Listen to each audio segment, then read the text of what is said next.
everybody, and welcome to Roundtable Live for June 30th, 2017. I am BaerTaffy, joined by Rockley Smile. Hello. Hello. Mathis Games. Hello. Hello. Last Grey Wolf. Hello. Hello. And Sinvicta. Bonjour. Hello. Bonjour. Good evening. Good afternoon. How's it going? It's going well, man. That's gonna be that's gonna make sense in about an hour and 30 minutes when we talk about Passpartout. Oh wait, no, that's French. Okay, well no, we're good. We're good. We think it's French anyway. We're not sure.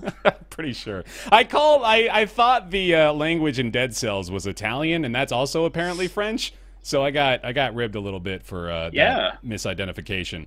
Yeah, Motion Twins. They're based out of France. Pretty cool. That's neat. But yeah, anyway, welcome back to the show again, Sinvicta and Last Grey Wolf. Good to have both of y'all here. Thanks for being honorary members of the Roundtable, as always. Appreciate it.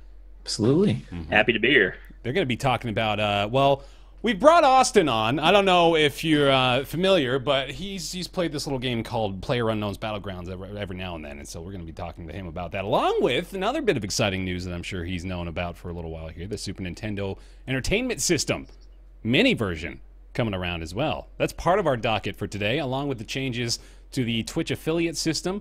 We'll be discussing Steam's Summer 2017 sale a bit, talking about some of our favorites there, along with Passpartout, as I mentioned, and then to round off the show, the Darkest Dungeon Crimson Court DLC. So a little bit of a shorter docket today, but we've got some meaty topics to discuss at length, I imagine. Big and meaty. It's how we like our topics. Thick and meaty. Starting with the thickest and the meatiest of the bunch, I'd like to say, and that is going to be the mini SNES. Man, who could have thought this would be coming around the corner, huh? What a shocker. The mini SNES. We did call it, right? When we talked about the NES? Everyone called it, let's be honest. Like, Not just, it's recorded. There's footage of us saying it, yeah? Or, yeah, I think so. I think I so, hope right? so. Yeah. Somebody How much do you think it's going to be on eBay after like the first 2 days? This is the right question. Yeah. $179.99. Because it's what? It retails for 80. Retails for 80. It's available September 29th. What? The NES Mini retailed for 40 or 30, somewhere around there, didn't Let it? me fact check you here while you're doing this. Hold on. And now you can get on eBay for 200 or 300. The SNES Mini will probably eBay for more because it has an unreleased game on it. Right. Star Fox 2. Star Fox 2, and I think the library of games on the SNES Mini is way better than the NES Mini. Yeah, something else you also have to consider is that the amount of people that got to play the SNES was a lot greater than the amount of people who played the NES when it first came out. Definitely true, yeah. Just due to the age difference. So I don't think it's off base by $400 or $500 estimations around there on eBay. I just hope they continue to produce the damn thing past like the holiday season. I mean, they have said that it's going to be easier to attain. However, it sold out in one day, and I hope they continue to manufacture it. Like, I understand. I guess from my understanding, after like reading some things, the NES Mini was meant to always be a temporary holiday thing, and that's it. The problem is they never said that. Yeah. It never was said until it was too late.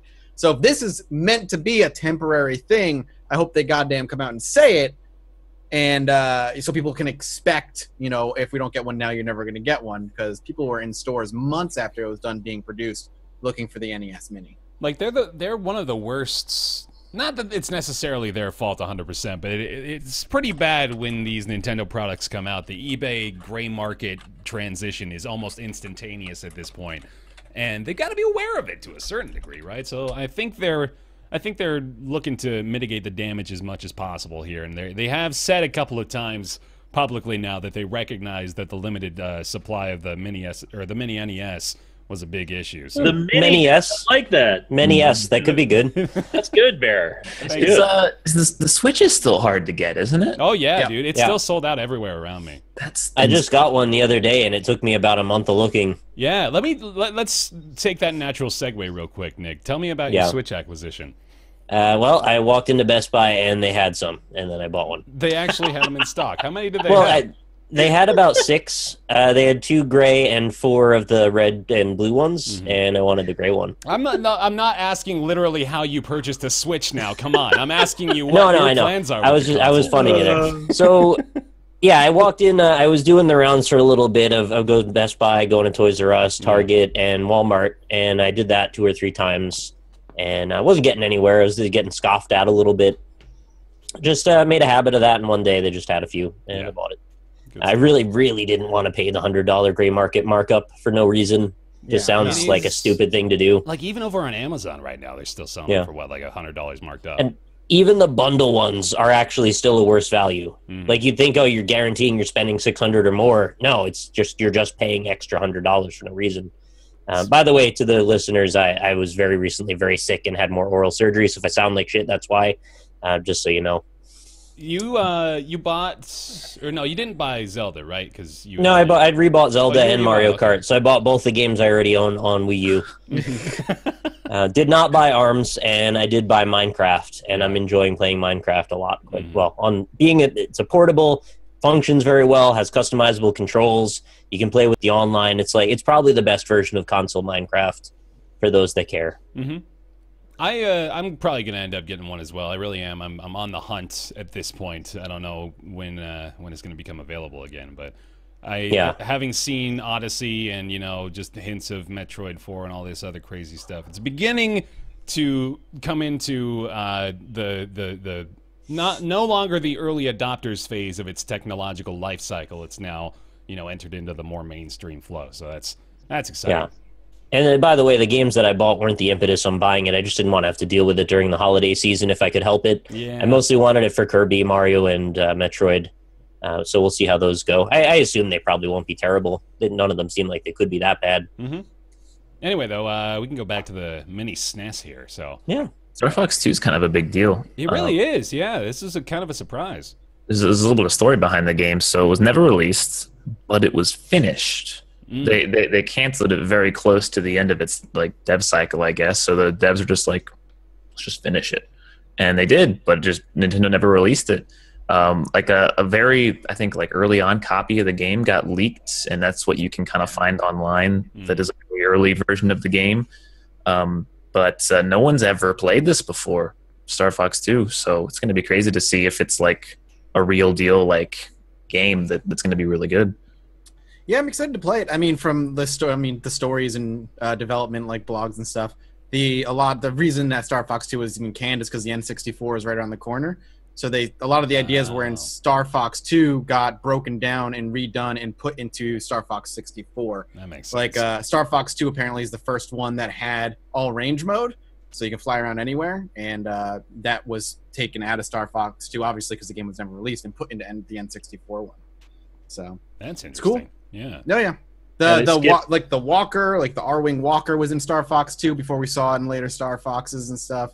So yeah, they just skipped all 62 Star Foxes and went straight to 64 after that. So they really made a leap in logic there. But I love the original Star Fox.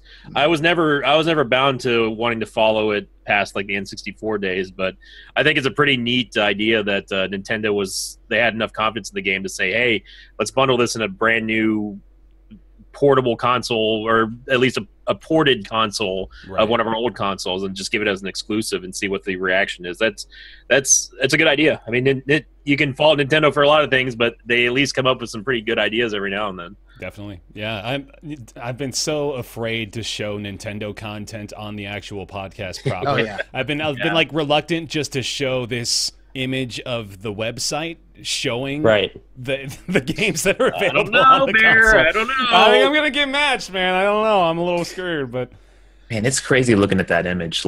Those are just a list of some of the all-time classics. No kidding, right? It's a who's who of the top 20 games of all time. Well curated list for sure. You got to give them props for that. You got DKC, Donkey Kong Country up there, Mega Man X, Star Fox, of course, to complement Star Fox 2, Castlevania, Yoshi's Island, Earthbound, Secret of Mana, Super Mario RPG, Super Street Fighter Turbo. Damn, dog, that's good. Secret of Mana is going to be so good.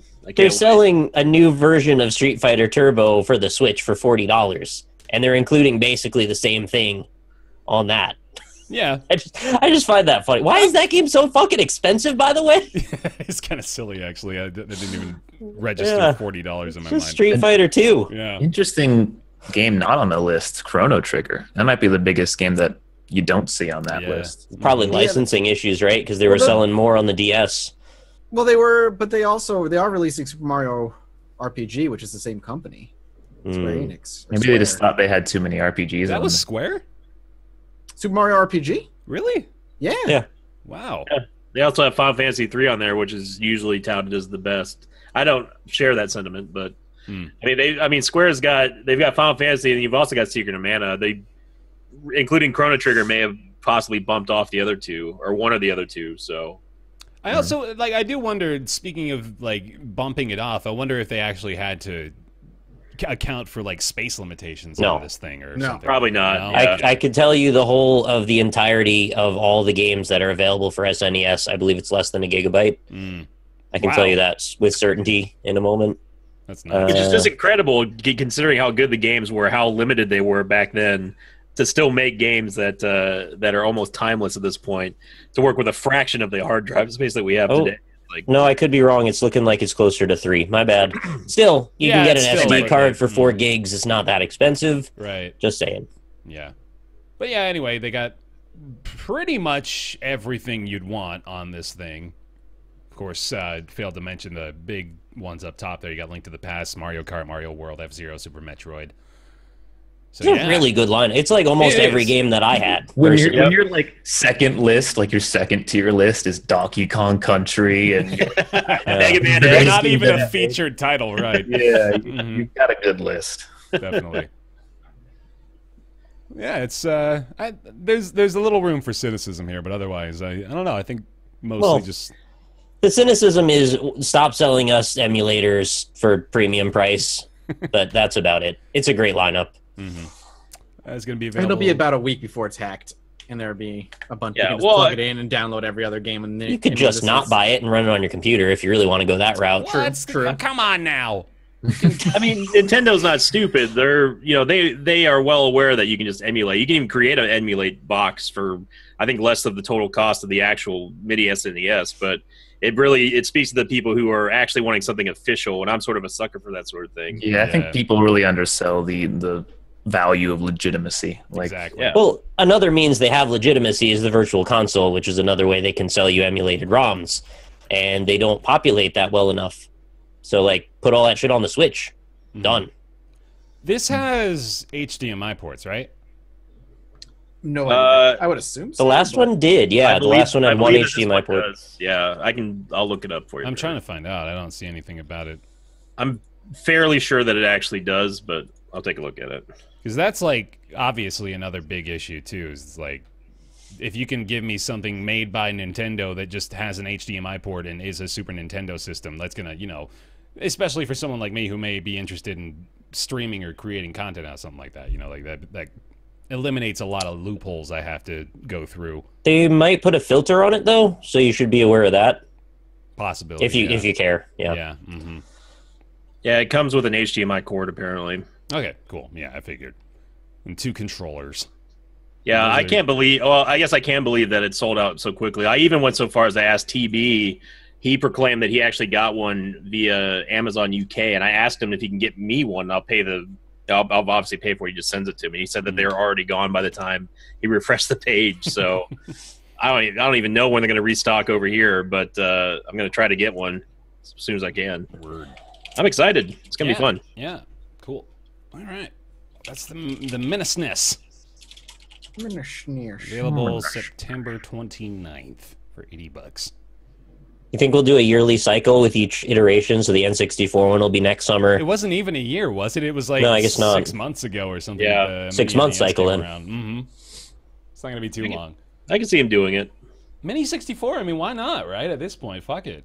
Yeah. I got to play Mario Kart 64 on that.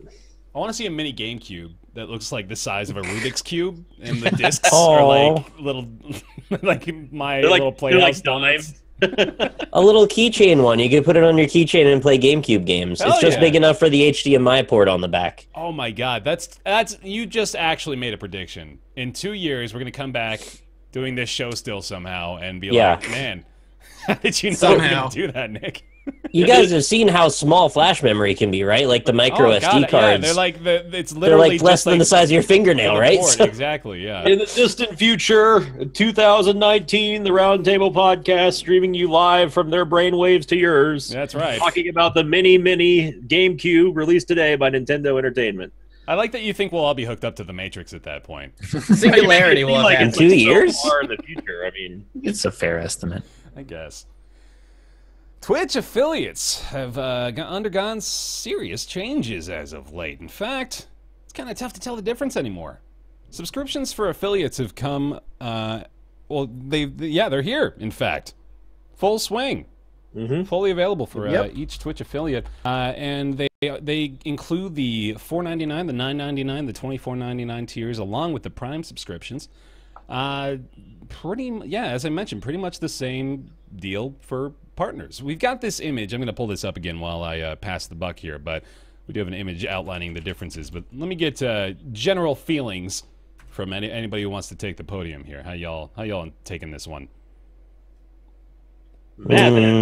It's become sort of a controversial subject. Twitch. Yeah. It has, interestingly enough. We had a very long discussion about it, me and a few other streamers, as well as some affiliates who kind of had both sides of the story. Kind of had a 2-hour-long discussion about it. I think the general consensus from the partners was that we don't like it very much, and then the general consensus from the affiliates was like, we like it, but and then they had other issues with it. I think the biggest issue to me about the whole system is that you have these streamers who are right below partner level, doing a lot of work, streaming every day as if they were partners, and this affiliate system is really good for them. I've heard people are already getting paid, and they're having a great time with the affiliate system. Yeah. But then they're being lumped together with people who can turn a stream on, grab 2 phones, put their streams on the phone, sit there and stream for 30 minutes a day every other day for a month, and that counts as being an affiliate. And I think that comparison is kind of bothering. It bothers me, and I think it bothers a lot of other streamers too. Like, all right, but let me phones. Let me for 2 viewers. Yeah, that's the most difficult part of it. yeah. Let me counter that argument with this argument. Who cares? They don't have a community. They don't have anybody subbing to them. They're not making any money. They're literally watching themselves. All these people who did put in all this hard work and who are still affiliates, none of that hard work goes away. They still have built a community. They still have that community of people watching. Just because I can slap on a phone and watch myself and get affiliate doesn't mean that people are going to suddenly show up and start paying to watch. Fair, but why not just partner those people? Is what I want to know. Yeah, I agree that the line between affiliate and partner has definitely been blurred now because the sub button is there. But outside of that, like I can see that, but at the same time, it's not that big a deal. Like what are partners really getting now that is different? They're getting transcode. Longer VODs. I got it right here for you. Yeah, they get transcoding. They don't have to pay the PayPal price of when they get paid. They get the support and whatever. Priority I agree partner that support. Yeah, priority partner support. I get Whatever that. that is. That's great. What they could have done is maybe just lowered the bar for partnership. Emotes obviously is a big thing for partners. That's probably the only really big thing that partner gets. I don't fully understand the idea of affiliates. However, I don't think, comparing Joe Schlub nobody to person who's working their ass off is a fair reason to be upset about it. Yeah, my initial feeling on it was somewhat negative. I sort of felt the same way that Austin does. Like I feel like it was diluting the market to the point where it's like, if anyone can go to any Twitch channel on Twitch TV and sub to them, it's sort of like it's almost like dividing by too many factors to the point where it's like there's not really much of a difference between having like say, hey, I'm an affiliate sub and I also sub to these guys who are also partnered, that sort of thing, without seeing any enough of an upside for people who are already partnered. But I do think that it is awesome that Twitch is trying to get more people actually involved in the streamer community and allowing people to have opportunities that may not have even had a chance to do that. So I'm big ups for that. I think that I think that Twitch should have actually like developed the upside for partners a little bit more before making this announcement, though, because anytime I see a graphic that says like "yes, coming soon," sort of is like, okay, well, you know, that doesn't tell me anything. Like, because right now the only discernible difference is that they get only one sub and, you know, that sort of thing. But I mean, I'm all for it because I think it's awesome that other people are getting opportunities that may not have had it, and it gives them something to build on. Mm-hmm. And I think that in the long run, it's going to work out. The only other thing that I'll say is when I first heard about this is that I felt that Twitch was like, in a little way, being a little bit grubby when it comes to they're just trying to monetize anything they can just to start bringing more money in. If that means giving the smaller streamers opportunities that they can actually make money off of. Make no mistake about it, Twitch is making money off of affiliates. It doesn't matter who they give it to. That's the whole reason. They want to make more money. And that's sort of the way that like I felt. I was like, it seems like they're really penny pinching for the just everyone to get involved with Twitch culture, which is good in a way, but like I said, I also feel that they should have developed a couple more ideas before launching this affiliate the affiliate program to show partners like, okay, this is what they're getting, instead of saying, yes, we have stuff coming soon, these are premium features. This is what we're actually, let us know that you have some sort of like a road plan to go forward, not just giving us this whole coming soon thing. Sure. Nick, you want to say something? Yeah, well, I'm trying to come up with the right way to say it because this is obviously a pretty emotional issue for quite a few people, and I feel like I see everybody's side to this. I think probably Mathis's argument is probably pretty on. It doesn't hurt partners, it helps more people, and there's nothing wrong with that. I guess I'm a little bit biased in coming from Machinima on YouTube, where they their attitude was to partner everyone they could, and the same thing happened with RPM, and it inevitably blows up. But I don't know that you can compare those two things, and I said that on Skype, and you guys kind of shot me down. You're probably right. I just don't know if I have the perspective to make a proper opinion on this, other than... I agree with you, actually. My initial thing is like, well, the mentality behind monetize everything you can kind of gets at a deeper thing that isn't really about whether or not you're giving people opportunities. Why not just partner them? Let's get deeper into that then, because Austin, if you agree with that point of it being comparable to the way that RPM and all those other big MCNs over on YouTube started to kind of bottom feed, again, not to discredit the affiliates. I made that mistake. I was like, they're trying to do this bottom feeding stuff as I was talking to Elise about it, who happens to be a Twitch affiliate. Great job there, Bear. But yeah, Austin. So you heard that, you bottom feeding motherfucker. I love Twitch. I love the company. I love working with them and being a partner. But the only difference between this and what the MCNs do is that it's a lot less sinister. I still think at its base, though, that it's like, we need to make money. This is a good way to make money, but it still actually helps affiliates, right? That's the good part, is that there is a positive side. The MCNs are just like, give me all your money. You get fucking nothing. You have to do this. Give us your money. This is more of a choice, kind of. You can be a part of this program. You cannot. I think the issue comes up and we can't really talk about the specifics, but the issue comes up with the cuts that Twitch receives for bits and subs. If you're a streamer and you're at an affiliate level and your main means of income are donations, you're receiving roughly on average, just say 95% of those donations go to you. If you sign up for the affiliate program and people are now giving you bits and subbing instead of donating, you're actually going to make less money at the start, probably. And I can't say which cuts are, but you can go find them out for yourselves if you have the internet. However, if you're an affiliate, this is your full-time job, you're doing it fucking wrong. You should not be doing Twitch as a full-time job. As an you're affiliate. a fucking affiliate. Yeah, you might be making less money, and well, then they're dumb and they're going to crash. But if you're streaming full time, like the likelihood of you being a partner is like 90% at least. So they might be making less money, but now they have other means of making money. A lot of what Twitch does, I think, is a direct response to how people are going around and making their money otherwise, like GameWisp. I think a lot of what affiliate exists is because GameWisp and Patreon and stuff like that exists, and they take their cut as well. GameWisp, Patreon, they all take a slice of the profits. GameWisp is just like Patreon for gamers, basically, right? It's the same thing. Yeah, I've looked at GameWisp. I'm like, this is like the same thing.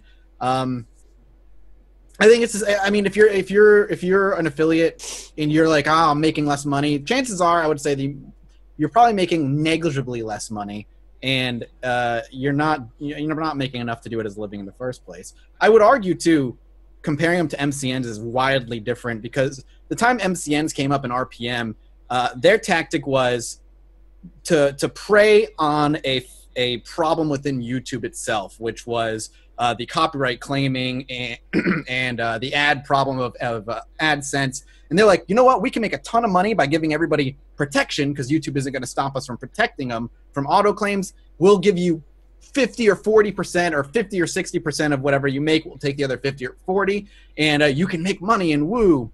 That's not what Twitch is about because there is no copyright claim problem while you're live streaming and stuff. So I don't see the comparison there as far as like opening the floodgates. Yeah. I think that's the main difference is what I was saying is that this isn't like a sinister, like let's abuse a system, but rather let's introduce a system. And I think for the higher, like I said, the very close to partner affiliate tier people, this is perfect for them. Anyone lower than that though is not, I think, going to see anything good from this system. If you can't make the $100 a month, that money just sits with Twitch forever, and you're never going to see a penny of it. I mean, same thing with YouTube, though. I sort of argue the point that you can, if you do this, if you stream full time, you're 90% to get a chance to get partnered. I know I'm not directly trying to challenge you, Mathis, but I know there's many people that I know personally and who follow who have been streaming for literal years. Oh wait, no, hold on. I think you misunderstood his point. He was saying that like of the people who are streaming full time, he assumes that like most of those people are already partnered, not that like the people that try to stream full time, 90% of them will. Okay, be yeah. Then I misunderstood that. Yeah. I'm saying I know people who've been streaming for years. They still can't pull like 5 viewers. We got plenty of examples of those people here, though. For sure. When the affiliate program was announced, however many months ago it was announced, the first thing I said though is I'm really worried this is going to make it even harder to get partnered because Twitch now can say instead of no you can't be a partner, they're going to be like, you know what, why not be an affiliate? Go be an affiliate. It's not partner, but go be an affiliate, and then it creates this dumping zone for all the potential partners, and it's just going to be because does it matter? Is there a reason to be a partner really? I think being a partner is important. I think it's what everyone still wants, regardless of the affiliate system. I think people still like, I want to be a partner because it has notoriety to it. It has the. Does it? I think so. I think it does. Yeah, well, especially now with that verification thing. Like as silly as it sounds, that stuff is important to people, and even though it doesn't actually affect the bottom line, there's I guess a little bit of a community argument to be made there. I was going to ask actually, do you think that this might muddy the waters for Twitch streamer PR collaboration? That they'll start to get everyone kind of on the same level coming at them, say, I want a game. Oh, and then, I hadn't even thought about that. I don't know. Yeah, I don't know. That's probably another one of those same, I don't know if I should really comment on this because I'm not really qualified. Wonder what the PR people think. Yeah. I think that affiliates, again, I'm in favor of it because I do think that everyone deserves an opportunity to do, if this is something they truly want to pursue, then this is just going to be one more rung to sort of a hoop to jump through on your way to hopefully maybe one day building something to the point you can get partnered. Yeah. I mean, at some point, all of us needed an opportunity to try to prove that this is something that we're good at, that people want to do. And I think that this opens a lot of doors for people. As a partner, again, the only problem that I have with it is just that I wanted something more than just coming soon from Twitch, because obviously Twitch, they're the gatekeepers in all of this stuff. So, there's not a lot of outside of monetary reasons. There's not a whole lot of reasons to even care about being partnered right now, other than as Bear said, you have the verified check mark, which some people care about. I personally don't care about that, but it is important to show, I guess, there's some validity to whatever you're trying to say in someone else's chat or whatever have you, or you can just tout it as like, hey, look at me, I'm a Twitch partner. I'm not one of those other lower partners that are called affiliates type thing, I think it's good. I'm glad that people are getting more opportunity, and I'm glad that Twitch is looking at of expanding ways to give people opportunities. I hope that they have a better plan than coming soon for partners. That's all I can say. Yeah, I mean, I would like to see more benefits for partners, sure, but one of the things I think you touched on is like this is another ring to grab onto towards your step to full time. I think is really hitting something there. Someone in chat's just like, well, how do you become full time if you don't just quit your job and then just say one day I'm going to stream full time and make it work? That is the worst way to become a YouTuber or a Twitch streamer. Period. Not the worst way, but it's like bottom. Dude, tier. that's like, I mean, I don't know how else you could make it worse. It's the best thing you can do is like what you do is you just work your ass off, right, while maintaining a full-time job. And as you see your income start to from streaming start to slowly approach that of what you're making your full-time job, which could take and usually does take years. Once you get to a point where the risks are smaller, where you can still live off of it, but you might not have as much disposable income, that's when you start either lowering your hours of your main job or quitting your main job and going full-time. You don't just kind of go boom and just go full-time and make it. And I think affiliate is a really good way to help mitigate that risk when it comes to that point. You're still going to be working your ass off for years and years and years, and there's going to be a ton of people who just, like Sinvicta said, he knows people who've been streaming for years who still have 5 viewers. There's a bunch of people out there who are never going to see full-time. I think there's a really great article out there by Bacon Donut, a full-time streamer. It's called "The Issue Might Be You," that I think a ton of people should go and read who are hoping to do this full-time. That's really insightful, and but I still think affiliate's a really good step towards making that work. Yeah. Did you get in a fight with a cat or something, Mathis? What's on your left arm, Don't ask. It's it's never going away. I didn't mean to derail, but I saw that. I was like, man, you and the cat, you got to work out some differences there.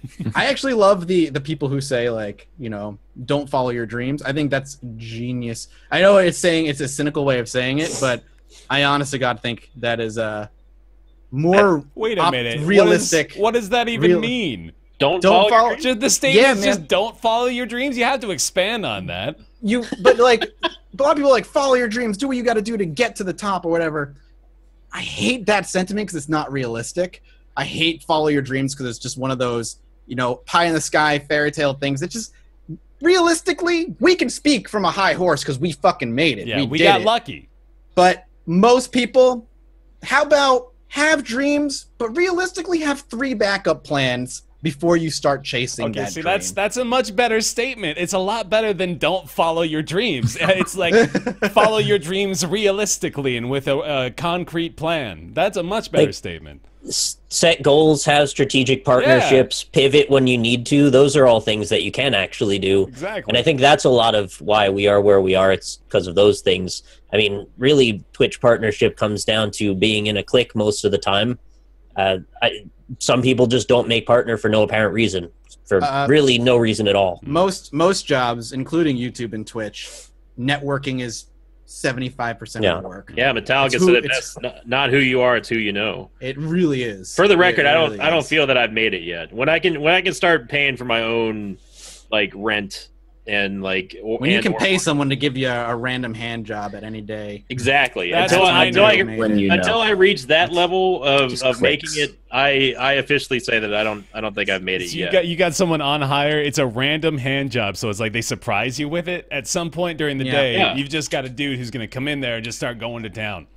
Yeah. That's great. You get a text alert saying I'm on the way now, and if you're not ready, well, then you no text alert, man. He's got a bars through the door like, you better be ready. Like the Kool-Aid man just walking there. Oh yeah. Everyone's got positives. Everyone's got deficiencies. You try and make up for them strategically where you can, and knowing people is part of that. Unfortunately, that's just the nature of the beast. That's how it's always been. I want to expound on that point that you made, Sin, a little earlier too. The fact that this is actually a really good way to provide the affiliates more metrics by which the Twitch partner evaluators, or whoever the hell those people are, can determine whether or not they will become a partner. Because before this, all we had was viewers and, maybe like some back-end statistics that they would use as well. But if you can go to the Twitch partnership application with, like, I have 50 subscribers paying as an affiliate, I've received this many bits over the course of the last 3 months, like that kind of stuff actually does make a difference in your application as well. Yeah, and if you're an affiliate, you start to learn how much the numbers matter, and you can start looking at, you can view like, okay, well, what did I make on today when I played Secret of Mana, or then I was like, oh, I was going to stream some PUBG, like what are people, you can gauge feedback, and you have access to more tools that allow you to analyze that data, which is extremely important. Yeah. In any, whether or not you're on Twitch or YouTube, knowing how to read the numbers for more than just numbers is extremely valuable. And this is a good way, if someone has absolutely zero experience in looking at metrics and data, that sort of thing, this is a good step. And again, I think that's nothing but good things that Twitch is allowing people to do this, to sort of have this goal, like, okay, I want to be a streamer. Well, now instead of me trying to get to the 7-foot dunk, which is metaphorically being a Twitch partner, right, there's like a trampoline, and there's like a 3-foot dunk that I can really stylize and make something cool and get. I like that really stylized 3-foot dunk. Yeah, I mean, I'm gonna add on to that metaphor. Who can't look cool dunking on 3 foot except maybe Austin, because he's already 7 feet tall. I mean, he'd have to do like a bounce off the ground and through the legs sort of thing, which I would pay to see, by the way, Austin. I think instead of a trampoline, they've put a picture of a trampoline. Because again, like I said, there's no documentation. There's nothing from Twitch that says this is how an affiliate becomes a partner. You have no idea. Speaking of that, they didn't email affiliates, which I thought was weird. Like, they never told the affiliates that they were going to be getting a sub button. Also, like, I take this from personal experience because my wife is an affiliate, like I mentioned. She never got an email. The sub button just showed up one day during one of her streams. It was just like, all of a sudden, oh, there it is. All right, there we go. So they're really not doing a great job communicating it either, it seems like. She didn't receive anything even after the fact. I don't think so. Not yet. How? Anyway. Well, surely she had to put some sort of tax information on there. Yeah, she did. I'm not trying to single out Elise. I'm speaking for the situation here. She did have to do that. I think she might have done that before this, though, is the thing. That might have been for bits. Yeah, for bits, I think she had to do that.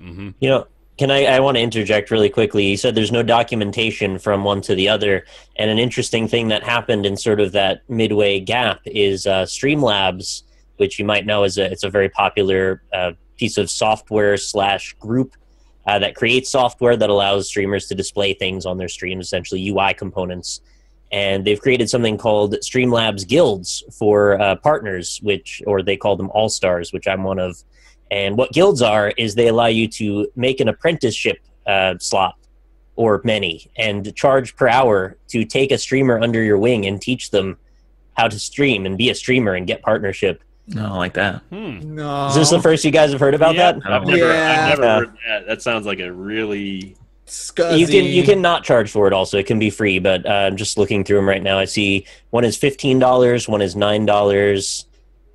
Pull somebody in, I'll be like, listen up, lesson 1. Your personality fucking sucks. There's 11 pages of about 50 on each page of those listings. I don't want to get mean here, but what average viewer is 9.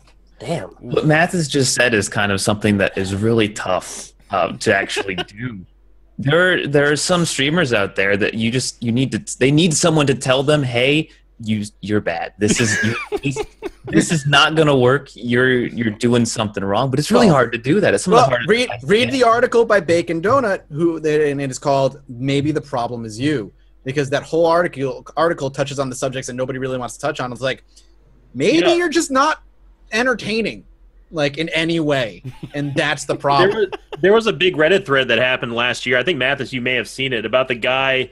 There was a streamer who was complaining that after 3 years of streaming, he still had no audience, whatever. Listen, there's a thread on fucking our Let's Play every week of like, I've been making videos for 2 years and I have 2 views. Well, the replies to the guy was that were people who were actually established streamers. They went out of their way to go look at the VODs. I actually looked at the guy's VODs too. Mm-hmm. And it's extremely obvious. It's readily apparent what a problem is when someone stream. If my number one biggest pet peeve is audio clarity, and this is not going to be a how to be a streamer by Sinvicta's measures, but like there was very clear reasons why he didn't change anything, and it's like, and most people, I think, including some of the people that have been streaming here for years, the ones that I mentioned earlier, there is a reason why that they have not seen an uptick in that. It's sometimes the game, but most of the time it's how you present it and all the little nooks and crannies of how you run your stream, like say audio quality, for example, or how clear is the video relay, that sort of thing, and all that is extremely important into getting over the first hump, which is going from, hey, I turned my Twitch channel on, I turned my stream on, let's see if anyone shows up, to, hey, I'm an affiliate now. You know, I mean, even affiliates, they at least have some sort of way to verify that they're doing something right. Maybe not everything, but you know, and that's what that guy who made that thread was, and everyone's like, dude, your audio quality is a complete and total like mess. It's just terrible. You know, you can't see the webcam. It's too big. You know, and I think that all that stuff is very poignant in helping people out. You know, I kind of feel like almost anybody is capable of doing it. They just need the right direction and then the right help. If you're not entertaining, it might just be that you're not doing something you're passionate about. You need to redirect. You need something that you exude that feeling about. And then from there, all the rest of it can be polished and massaged into place, right? If your video quality sucks, if your audio sucks, that's all able to be fixed. Yeah. If you throw $100 at any one person, I think with the right guidance, you'd be able to get where you need to be to at least get started and get a foothold in. It's not going to be simple. It's going to require some work, but you can do it. I don't think almost anybody is beyond repair or help. They're just in the wrong direction or going in for the wrong reasons. Yeah. Yep. Mm-hmm. So I totally agree. So bottom line, if you need coaching, head over to twitch.tv/BroccoliSmile. He'll get you set up. There you go. How much an hour are you charging over at the All Stars? That totally reminds me of those. Oh man, like when in Halo, when these people would have like, $24.99 a month or an hour for lessons. Sign up here. Email me. That's the. No, hey, man, I'm I've taken a StarCraft 2 lesson. Have you? How'd that go? Yeah. I did multiple lessons with Destiny, actually. He helped me greatly. Nice. Yeah, it was actually with his coaching I got to masters, like high masters back in Damn, son. Okay.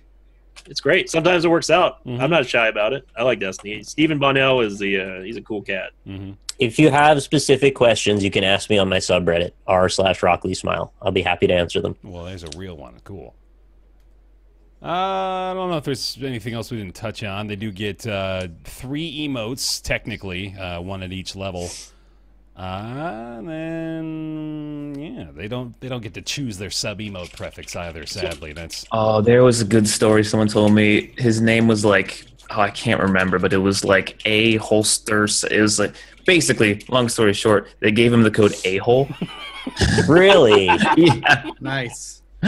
I figured something like that would happen, man. That's great. Somebody, Vaping Kiwi, mentioned the market oversaturation. Going back to the main topic, and I think that's probably the biggest. Vaping Kiwi. That's like the biggest point that I think a lot of partners are kind of feeling. Some may want to talk about, some not.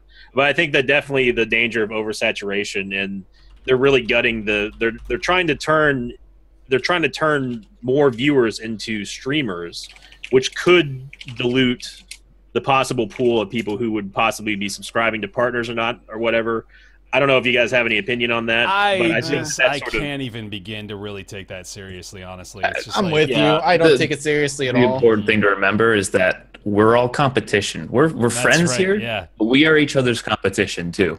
I also fully disagree with that. Yeah, it's funny how that changes after things change, isn't it? Like, we weren't competition, but sometimes it changes. No, I don't know about you guys. Once I hang up this call, I am cutthroat. I am going for you.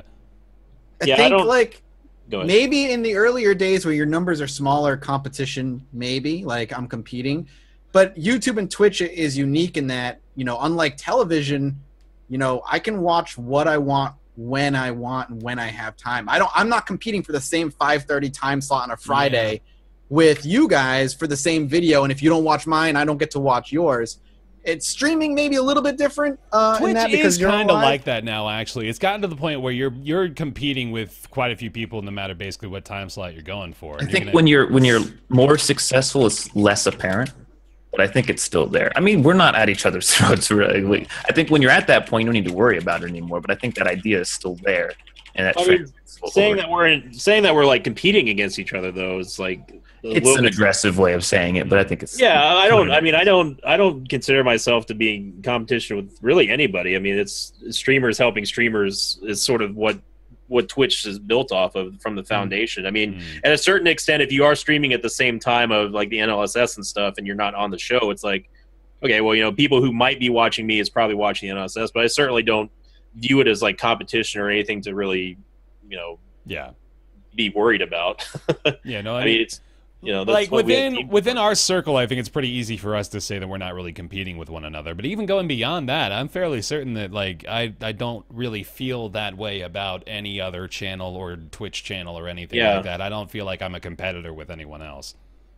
No, this is what we have is the end slate of all of our networking work. Like the reason we work with each other all the time isn't because we're competing with each other all the time. It's because we networked with one another and audience sharing. Yeah, that's how a lot of the entertainment industry works inside YouTube and Twitch and outside YouTube and Twitch. Yeah, is you find the right people, you help each other grow, and you all hopefully grow into successes in your own right. Some more successful than others, but if you're all still successful, then you've all done something right. I hate the idea of competing in this industry just because I don't. I mean, if the NLSS is going and I decide I want to do something similar to the NLSS, I'm not going to go up against Ryan. I'm going to pick a time where maybe Ryan isn't going, or maybe we can have like guests and we're co-hosting our shows together for a little while or something. Mm-hmm. I'm going directly against Ryan because I'm better than him. Yeah, well, that's fine. I understand that. And he's not here to defend himself. So he's got to take him down a peg, man. Well, he did that himself in his PUBG episode recently. It's all good. Yeah. Yeah, everyone's talking about this episode 90. What happened in that? What did happen, man? Don't talk. No, we're not talking all about right, this we won't here. talk about that here. All right. Instead, let's talk about PUBG. Yeah, hey, look at that. Look at that transition. Segue. PUBG got another update, man. Boy, howdy. What happened, man? You know, actually, I was watching, you know this, Austin. I was watching our boy Grims. Mm-hmm. He was rocking that new gun, dude, the Graza. Groza. Groza, Apparently it's called the Graza, but that my mind is like, there's an O there. I'm gonna say the O. Yeah, it's Gozer. There's actually some news to be had along with this too. The fact that they've the story we did on this, them reaching 3 million players, that was 3 weeks ago, I think, or 4, 3 or 4 weeks ago. They hit 3 mil. They've now hit 4, which is insane. They've also banned 25,000 people in the last 3 months. Have you guys run into cheaters at all? Nope. I think once I got a couple times, but not like 0.01% of games played. If they were cheating, I don't know if they were or not. I've run into some pretty crazy headshots, but the good cheaters are hard to catch. Yeah. What I think is actually really interesting that comes out of this story, of the cheating story, is that outside of the fact that they banned some cheaters, I learned through articles is that hit detection and everything is not server side, it's client side. Yes. And that's horrifying. I didn't that's really terrible. I didn't know that. Yeah. It's client side? That's crazy. It's client side, and it was all people just like discovered and talking about it. That's a terrible thing, and that needs to be fixed if it's client side. That's awful. That is awful. I did because not I guess know that. somebody said like a couple times they were playing a game and walls for the buildings weren't spawning for them, so they could see into the buildings, and they took a shot through the wall and they hit the guy. So they were shooting the guy through the wall because there was no walls on his client, and it was like it was registering for him. That's what that thing was. There was a great video of a guy who was like shooting at a buggy off in the distance, and then he turned around and turned back, and the guy's model had teleported in front of him, just sitting still in the air. He got it, and the guy died in the buggy 400 meters away. And it was the funniest thing. It sounds horrible, but it doesn't come into effect that often. That's true. It doesn't happen very often. That's hilarious. I do want to talk about this update because I think this update's actually super important. Absolutely. You know, a lot of the times with these games, you see devs that just don't do anything. There's bugs in the game. The bugs never go away. They come every like 3 months going, we added a new car today to the game. It's very cool. Enjoy it. We're going to fix the game crashing every 3 seconds. So we'll get to it later. What happened with this update is they said a month ago, we're going to spend this entire month fixing the servers. We're going to fix the code on the servers and make the game run better. Update came out 2 days ago or yesterday, and there is a extremely noticeable difference in the servers. That when you spawn in, there's way less lag. The gunfights are way smoother. They said they were going to do it, and they did it. And that doesn't happen very often with these big, you know, like battle royale devs. It's crazy to see that they actually, you can tell they don't care that they've sold 4 million copies. They're not done. They want to make this game great. And they're doing that. They did it last month as well. They said we're going to make the clients run better. everyone's clients saw like FPS increases of like 10, 20, and all the clients just started running better. They do want to make this game better. And I think that this update shows that more than any other. Yeah, no, I believe it. Like that. I mean, having 4 million players probably helps that, right? I think they've got a little bit of incentive behind it there, but yeah, they like every monthly update has made like pretty substantial changes too, and they've got those the new weather settings right as well, which is I'm just a sucker for good old fashioned lens flares, but that's exciting. Nerd. I'm a nerd. There's a nerd. I still get totally obsessed with water physics, man. Yeah, man. Me too. It looks so good. It does. It's getting even better. It's crazy how good it looks these days. Yeah, but that's it. That's mostly it for PUBG. Just my God, 4 million players already. This game is blowing the fuck up. It is a monster. Mm-hmm. It is. You guys think it might be popular, or I mean, like eventually? Too early to say right now. We'll find out, Yeah. I guess. Look out for that culling comeback. Did you guys ever talk about on the show how it had like 13 players total? What, the culling? Culling had like on Steam stats like 13 players. Wow. Oh, It is actually dead. that's crazy. We should do a tournament of all the dead asymmetrical games. Well, the next one coming up, SOS. What Has is anybody that? seen anything about that? It's another 16-player, deathmatch style game where one person is trying to get like this golden idol, and then you're supposed to like call in a helicopter and escape. But you can work together with other players or kill each other, and there's also like monsters around and stuff. Hey. There's also Mirage, right? And then that one they showed at E3 that's like partially a MOBA. Oh yeah, what was that one? That was It was like in the forest in winter. The Yeah. dude blocks Oh, the arrow and that that's kind right, of the shit. shoutcaster Yeah. awkwardly Yeah, up the there. shout. I just remember the shoutcaster. Yeah. Could you say that PUBG cold the culling? Oh, hey-oh. I just checked Steam. Culling cold itself. I just checked Steam Spy. Peak concurrent players yesterday, 56. Nice. They must have had a special event going on. It's gone on sale. Like the Steam sale, maybe. Yeah, hey, there's another great Oh, there segue, it is. man. Look at you go. I got your back. Thanks, buddy. Are they even updating the culling anymore, or are they just ignoring it? Like, They keep breaking it. Focusing on the console version now, I think. Yeah. okay. Yeah, culling's coming to console, by the way, if you didn't know. Oh, yeah, that's right. The Steam Summer Sale 2017. Just another quick note here for being on the lookout for good deals. I was on the lookout for a good deal. Finally got one. Doom's 50% off, finally. $15 right now. Tweeted this one out earlier today as well. Hollow Knight, actually on sale already. I couldn't believe it, but it's $10. Go get it. 2 thumbs up. Yeah. Yep. Please just buy it. And new content coming soon. Yeah. So if you haven't played it, not a bad time to grab it. I have never played it, never really wanted to, but I hear everyone telling me that it's good. Do you like And no, I'm not sponsored. Do you like video games? Sinvicta? I do sometimes like video games. Yes. I would encourage you to try this one out. Even if I'm not a super fan of like the platformy adventure Metroidvania type game.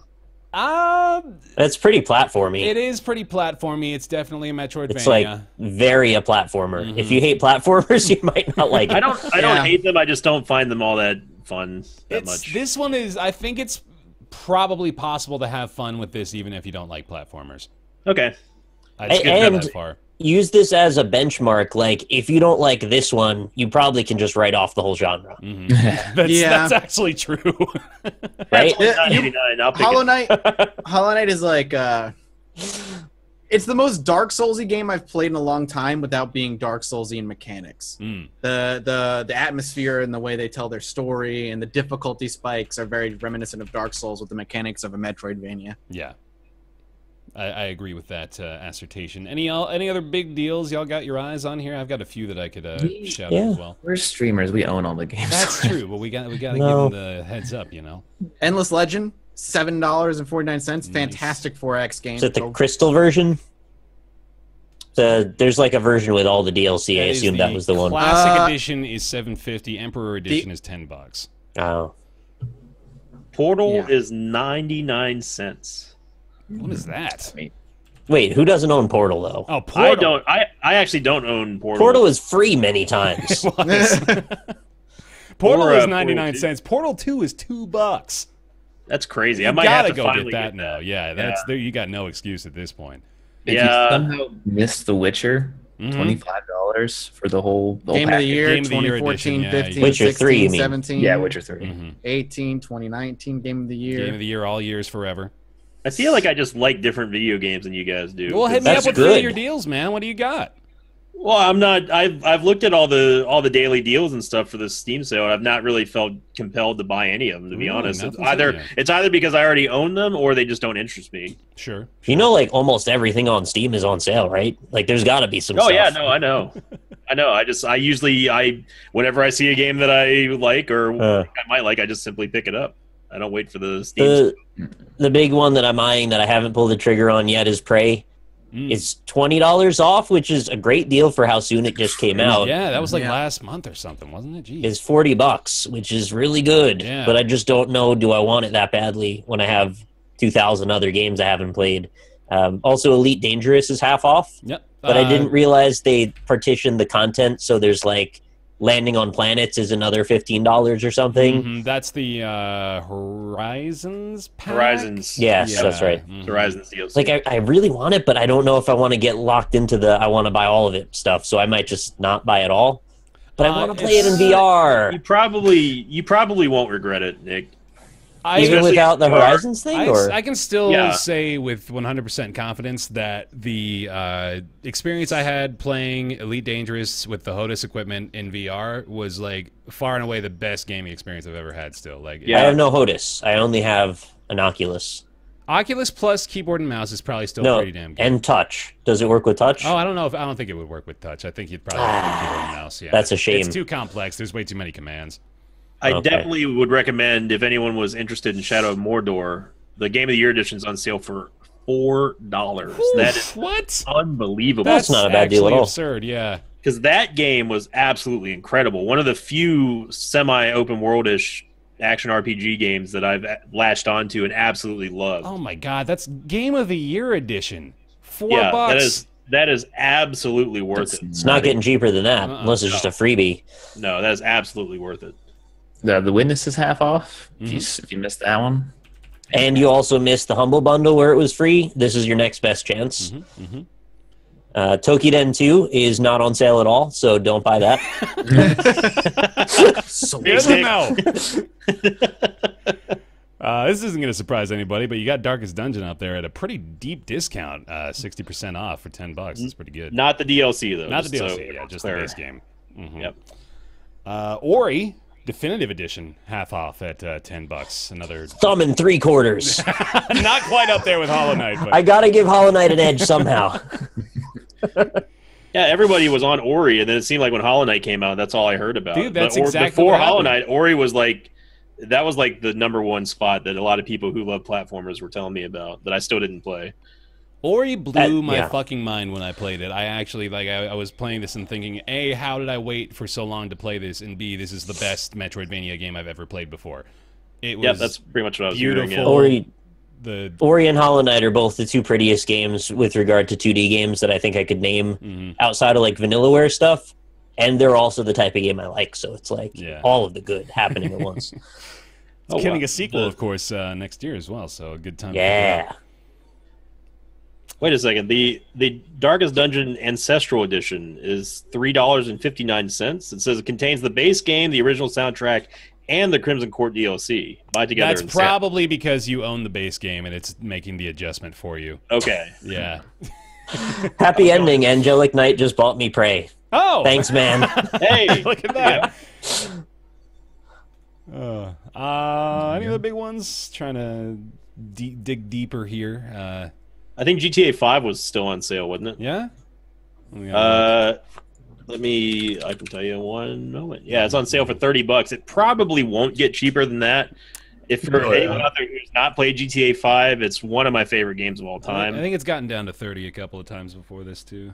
Yeah, but I mean, it probably won't go below that because it's still talk about a freaking evergreen game, man. That game is still in the top charts. It had a bit of a resurgence even this year with all that GTA 5 role-playing stuff going on, like more people. Yeah, the RP stuff. They've expanded the online stuff considerably. The newest one, I believe, just added the gun running and trading and that sort of thing, which is really cool. I mean, it's props to Rockstar, man, because the base game by itself was incredible, and then the GTA Online stuff was just got better and better. I mean, it's still one of my most favorite memories of running heists with the crew.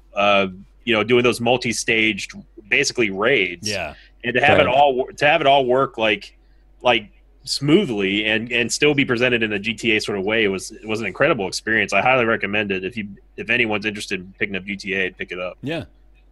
I'd also recommend Dishonored 2. If you missed it last fall, it's only $20 right now.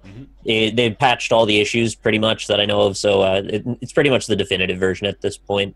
Also, Planet Coaster, which is getting tons of new content and will remain getting new content, I think for the next year at least, is now $30 on sale. So also gets 2 thumbs from me. Hell yeah. Rise of the Tomb Raider, 60% off. You get that probably the best Tomb Raider game. I haven't played too many of them, but I've played a good amount of this one, and it's fantastic. It's really good. Yeah, easy recommendation for that one. $24. Let's see here. I thought I had another one. Dark. You okay, Mattis? How you doing? Hey, how's it going, everybody? Checking in on you, man. Cool. I'm disappointed that Siege didn't go on sale. Oh, Rainbow Six. You're right. Yeah. Dragon's Dogma Dark Arisen. That's pretty cheap. Dragon's Dogma. I tried to get into it. I couldn't really get all the way. I liked it a lot. Hey, Total War Warhammer's on sale for $20. That's a damn good offer as well. Dragon's Dogma, 60% off for $12. Someone said Spelunky was $2. I think that's actually a crime if you buy the game for that low. You have to report yourself to the authorities if you do. You have to pay the full price for that game because it's worth it. Same with Terraria being $5. Like, well, I mean, you should own Terraria by now, but really, $5 for what, 200 hours of gameplay or more? People are saying Siege is actually on sale. Oh, really? I'm not seeing that. I am. Oh, yeah, I am. Well, the starter edition is. The starter edition's $15. The base game is actually 40% off for $24. If you missed Resident Evil 7, that's $35.99 right now. I'd say that's worth it for sure. You know, really if you missed Final Fantasy 8, you know that's. Wonder if Evolve $5.99 right now. Is on sale. Evolve Stage 2. No, still free. Being sassy. It's still free. Yeah. I want to go back to I'm serious though. Final Fantasy 8 is on sale on Steam for $6. Okay. I do want to go back to Spelunky being 85% off because you got to buy that if you don't have it already. You got to go ahead and spend it. Wait for it to go back on full price. That's not okay. I sucked at Spelunky. Yeah, play more. Congrats to everyone who's good. Yeah, I do need to play more actually. Sonic Games Collection is $112 normally, $28 right now. The Sonic franchise? No, the whole games collection. Yeah, it's got Sonic Generations, which I think itself has a ton of games in it, or unless I'm misremembering. Lost World, Spinball, Sonics 1 through 4, Sonic CD, Sonic Adventure 2, and Battle, Sonic 3D Blast. It's like all of them. I own all of these. I didn't even know. $28. I own all these. I must have bought this before. First world Steam problems, Bear. Yeah. No, they do actually discount them. Oh, that's why it's so cheap for me, because I own a bunch of these. My bad. I just gave you the wrong price. Yeah, you just did what I did with Darkest Dungeon. I'm sorry. I forgot they adjust the value of the bundle when you own them. Sorry. The surprise upon damn you, Valve. This. I'm missing Sonic Lost World. I don't know why I don't have Sonic Lost World. I got to get that one. Well, Sonic Racing is $5. Nice. Not Sonic and All-Stars Transformed Racing. No, that one, yeah. Sonic's All-Stars Racing Transformed. I'm about to deviate the conversation to more depressing subject matter. For a second. All right. But the trailer for Jumanji: Welcome to the Jungle dropped. Whoa. What? And whoa. Hold on. It's real bad looking. No. So it's not a board game. So what happens is these 4 kids are playing a video game. Wait, give me that name again. It's Jumanji: Welcome to the Jungle. Of course. Why is it called that? And they get sucked into the video game, into like this virtual world that they're going to now play in, and they're not even themselves. So the kid that gets sucked into the video game, he becomes The Rock in the video game. Oh, and like you become these other people. Oh, it looks so bad. It looks so bad. I think The Rock just wanted to do another movie with Kevin Hart. That's true. So it's not even the kids with this guy who's been trapped in this game for years. It is just they become these people. That's amazing. It looks so terrible. I'll link it in chat for that. But well, there you go, everybody. There goes some more of our childhood, I guess. Thanks, Mathis. No Thanks, problem. Mathis. Yeah, at one point in the trailer, he's like, The Rock is looking at his own muscle. He's like, what's this? And he's like poking his own muscle. They somehow made a Fast and the Furious jungle style. Looks like I'm watching the trailer now, and it's like, yeah, it's just Fast and the Furious except Should I in the just jungle. load up the Jumanji trailer? This is a new segment we're doing on the show today. Where we're gonna Load up a movie trailer. No, this is I guess. This is a perfect. Hey, stop that. Oh, you're right. You're No, right. stop that trailer from existing. Yeah, it's a stop that. We gotta Yeah. bring the new segment back. This is our new segment that reoccurs every time we remember it exists. It's called Stop That. Hey, Sony. Hey, Or Sony. whoever's doing this. Yeah, Sony, of course it is. Stop that. stop Stop that. that. Stop it. Just stop it. I didn't actually get a Look, chance to listen to it yet, but in the email, somebody, I guess, made up a little jingle for us for Stop That. So I got to check that out. Oh, that's exciting. Yeah. We'll see. Can the jingle just be da-da-da-da? Stop that. Stay very calm. And that's it. That's the end. Oh man, I just got the urge to bring this back up for some reason. But you remember Our Darker Purpose? Oh, Yes. yeah. I did 2 videos on that. Oh yeah, that was during the heyday of like Isaac likes Yeah. are Yeah, so we- What's gonna be the We big need a one? next Isaac. Mhm. What's Yeah. it gonna be? Remember how we felt that way 3 years ago? God damn. But our Darker Purpose is 224 now. If you want to give that one a whirl. that game I've was never even heard of almost good. Mm. I never heard of that game. It had like weird hit physics. I think that was what I disliked the most about it. Had a good idea behind it though. Very interesting art Just- style. Mostly be like Isaac. Wait, that was only 2014? Oh, it felt longer than that. That was like 7 beginning Days of to 2014. Die is one that people keep saying is pretty decent. And it is on 7 sale. Days to Die is good. I don't know the premise of Survival that game. game. It's just you survive for 7 days against zombies, isn't it? Not just 7 days now. It's Oh. just however long you can last. And so every X number of nights, zombies get stronger and faster. And it's still in early access. of course it is. What? That's from December 2013. It's been in early access for almost 4 years, Oh, Mathis. God damn. Oh, come on. That ain't nothing compared to other games. What do you Like, think look is at- the longest? Project Zomboid has got to be up there. How long is that? God, since before early access was a thing on Steam. What about And- DayZ though? Yeah, they were Project Zomboid came out around the time that the Minecraft style of selling games was new. Yeah. Wait, which one did you say, Austin? DayZ. Daisy, yeah. Uh, I would have said Starbound up until they actually finally released. Well, Starbound released in early access. That wasn't until like 2014 or something, wasn't it? Or no, that was... No.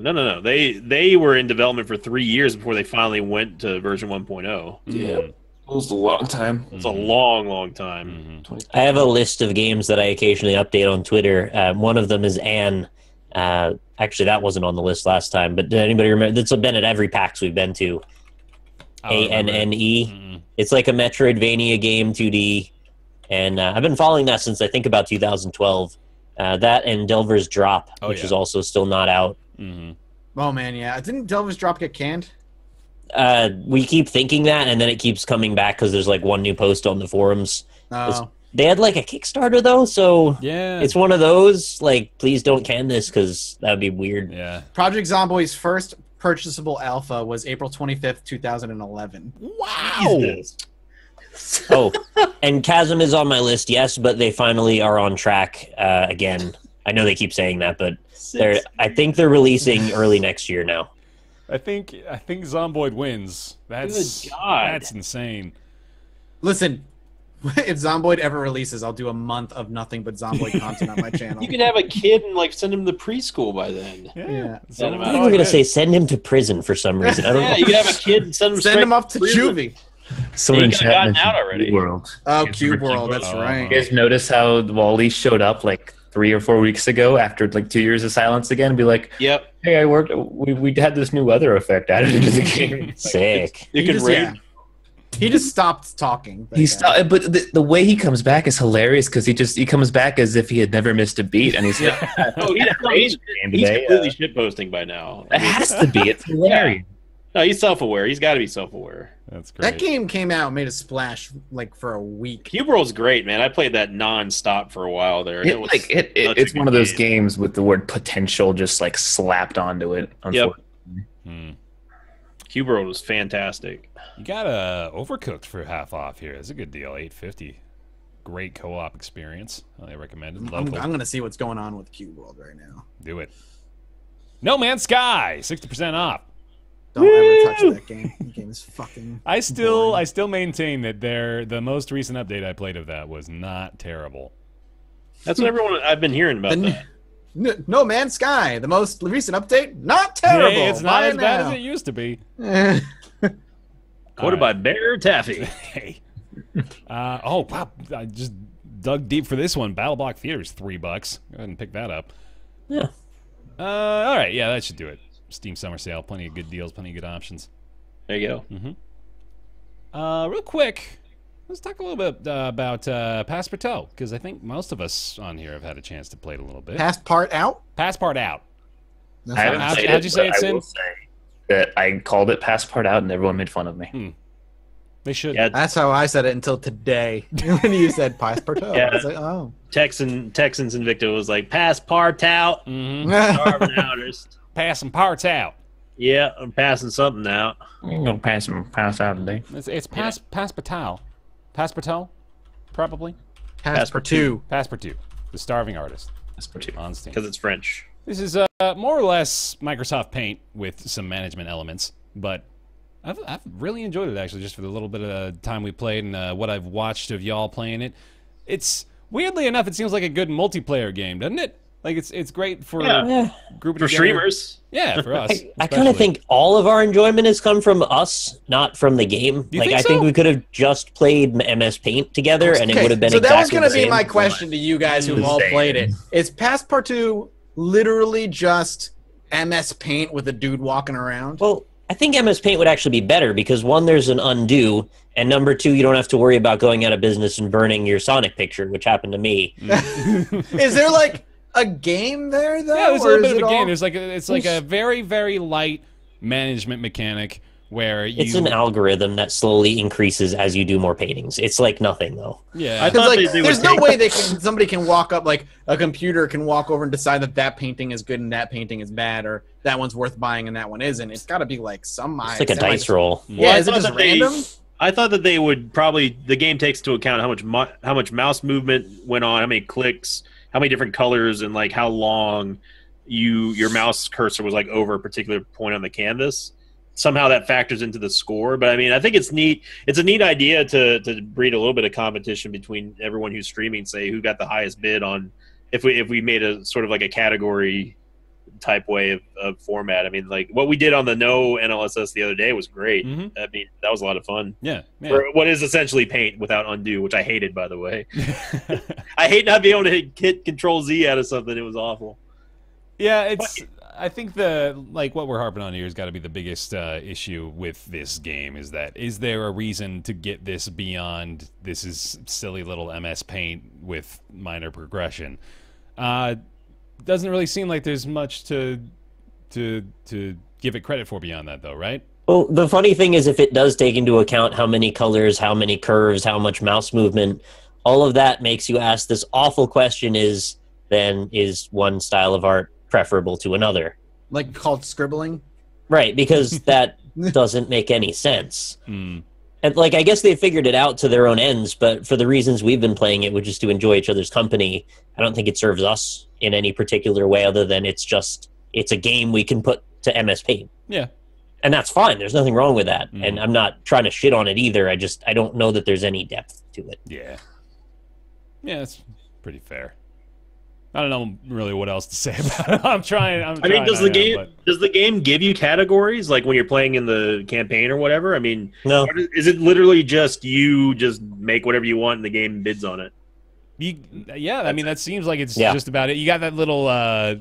I don't know if we even talked about this yet, but the little bidding system where when somebody gives you an offer, you can challenge them to make it higher. But that's about it. It's also someone can come by and give you. I mean, it's essentially like Bidiots in a way, except with less depth than that. Yeah. I don't think anyone's buying this game expecting it to have like a franchise mode, but it's one of those games that you can make fun. It's you make the most fun out of what you can make. It actually is like what it stands for, which is just if everyone's playing it all at once. I think it'd be neat to sort of compete and see who gets the higher bids. But outside of that, it's borderline.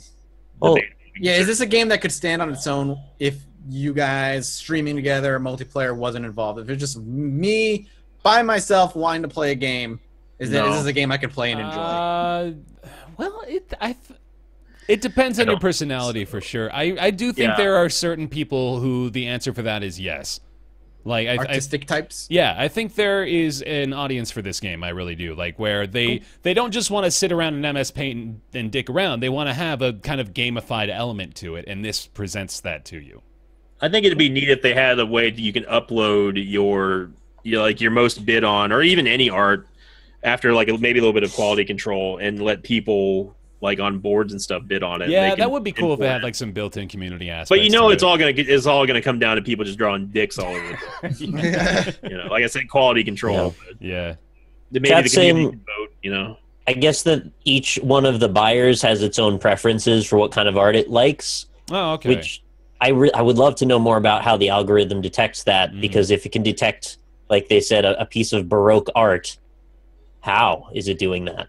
Yeah. Is it really doing that, or is it just taking an average of values and guessing? It seems impossible that it could make a reasoned value judgment on an art style. It'd be really neat if it had a Domina-type Twitch interaction where people who also own the game could bid actual bits on stuff, and then they would get the only copy of that drawing, but they could import it into their gallery.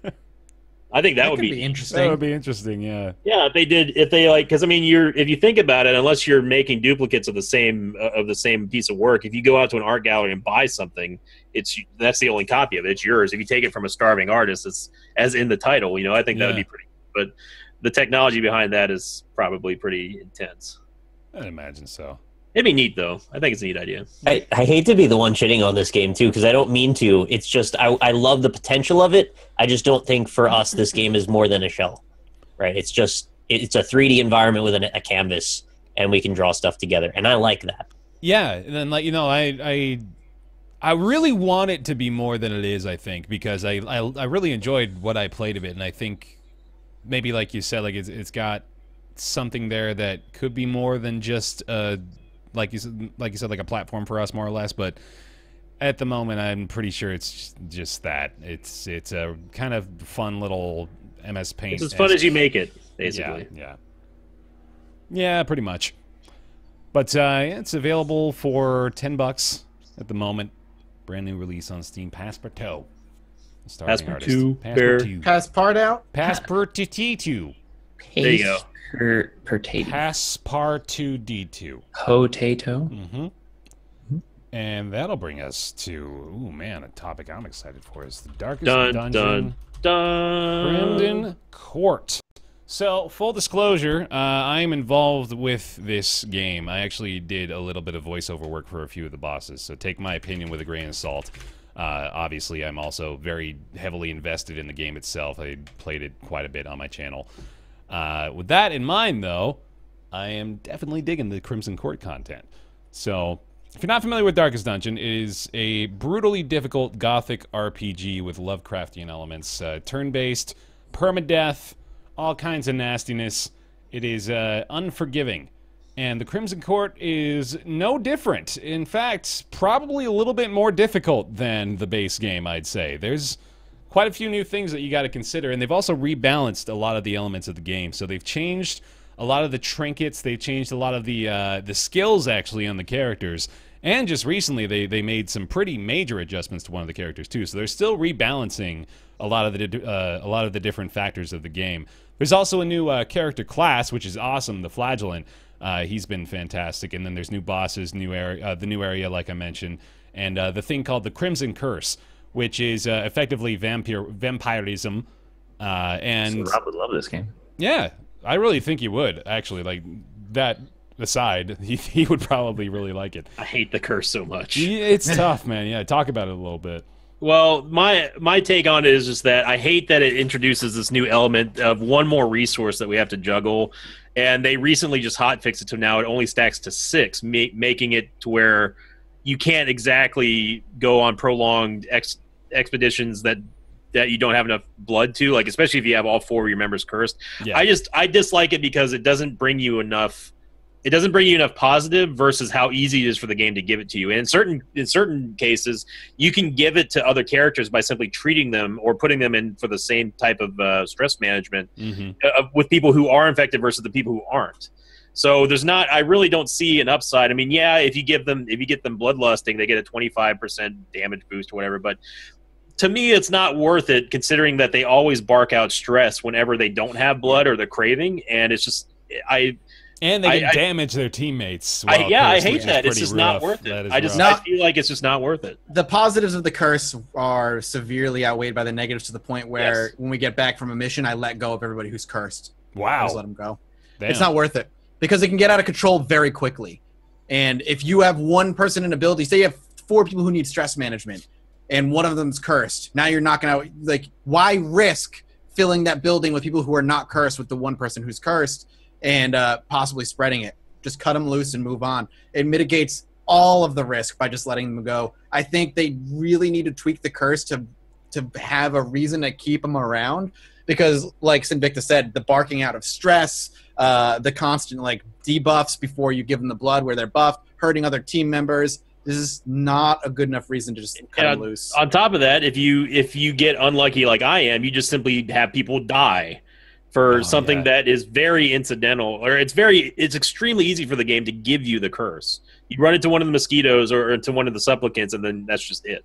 They hit you, and you hope that your disease resist is high enough. And who the hell stacks disease resist in the game? Not me. And I played the game through 4 or 5 times now. You know. On top of the fact, out of all the negatives, also you have the what is it? Heretic. What is his name? Fanatic. Yeah. The Fanatic. The guy you voice. He's also a huge negative. Is like because he's gonna chase you down at a certain point of the game. Yeah. He's gonna stalk your party. You're like, I don't want to fucking deal with that shit. Just let him go. But then at that point, it's almost like, and Mathis, again, I'm not directly challenging here, but the mentality of my question is, why even enable the DLC then?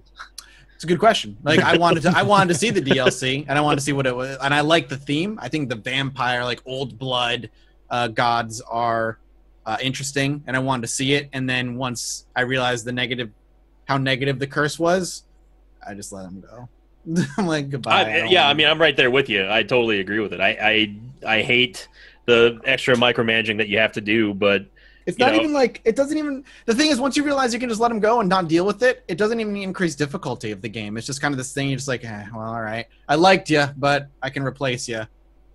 I mean, at a certain point, you don't have that option anymore. Yeah, you can't do that if you're releasing like legendary ranked, man-at-arms and stuff. You can do that while you're at apprentice level, but when you're getting level 3 and 4, that's not really an option anymore. Yeah. So as far as my opinion about the curse goes, I'm not really set on whether I think it's a positive or negative overall. I think I need to get a little bit deeper first. I'm seeing a ton of these negative reviews on Steam, which reminds me of when the game first came out on Steam. Just a lot of people that encountered like one big brick wall and decided, fuck it, I'm not gonna try to get past that. And Darkest Dungeon, you kind of just have to do that. Like, I'm not really trying to defend the game here. This is actually a point that I know a lot of people bring up when they discuss why they don't like it. But this is a game where you're gonna run into a brick wall. Like, it's gonna happen. There's too many RNG factors. There's too many things to balance. There's too many things to worry about where something's gonna happen that's gonna, like, stop you dead in your tracks, and you're gonna have to rebuild and like, try to regroup and fix that problem. And I think a lot of people are having that issue here with the Crimson Court, where they're like getting a bunch of heroes cursed, they're losing a couple of folks to the Fanatic, they're taken aback by how difficult all this new stuff is. And again, that's like basically the same thing that happened when it came out of early access. People were taken aback by how tough things were. I think it's going to take a little while for people to become more familiar with the new content, become more acclimated to the use of the curse. Not that it's necessarily even well balanced at the moment. I do still feel like they could change a few things. Like, I don't think...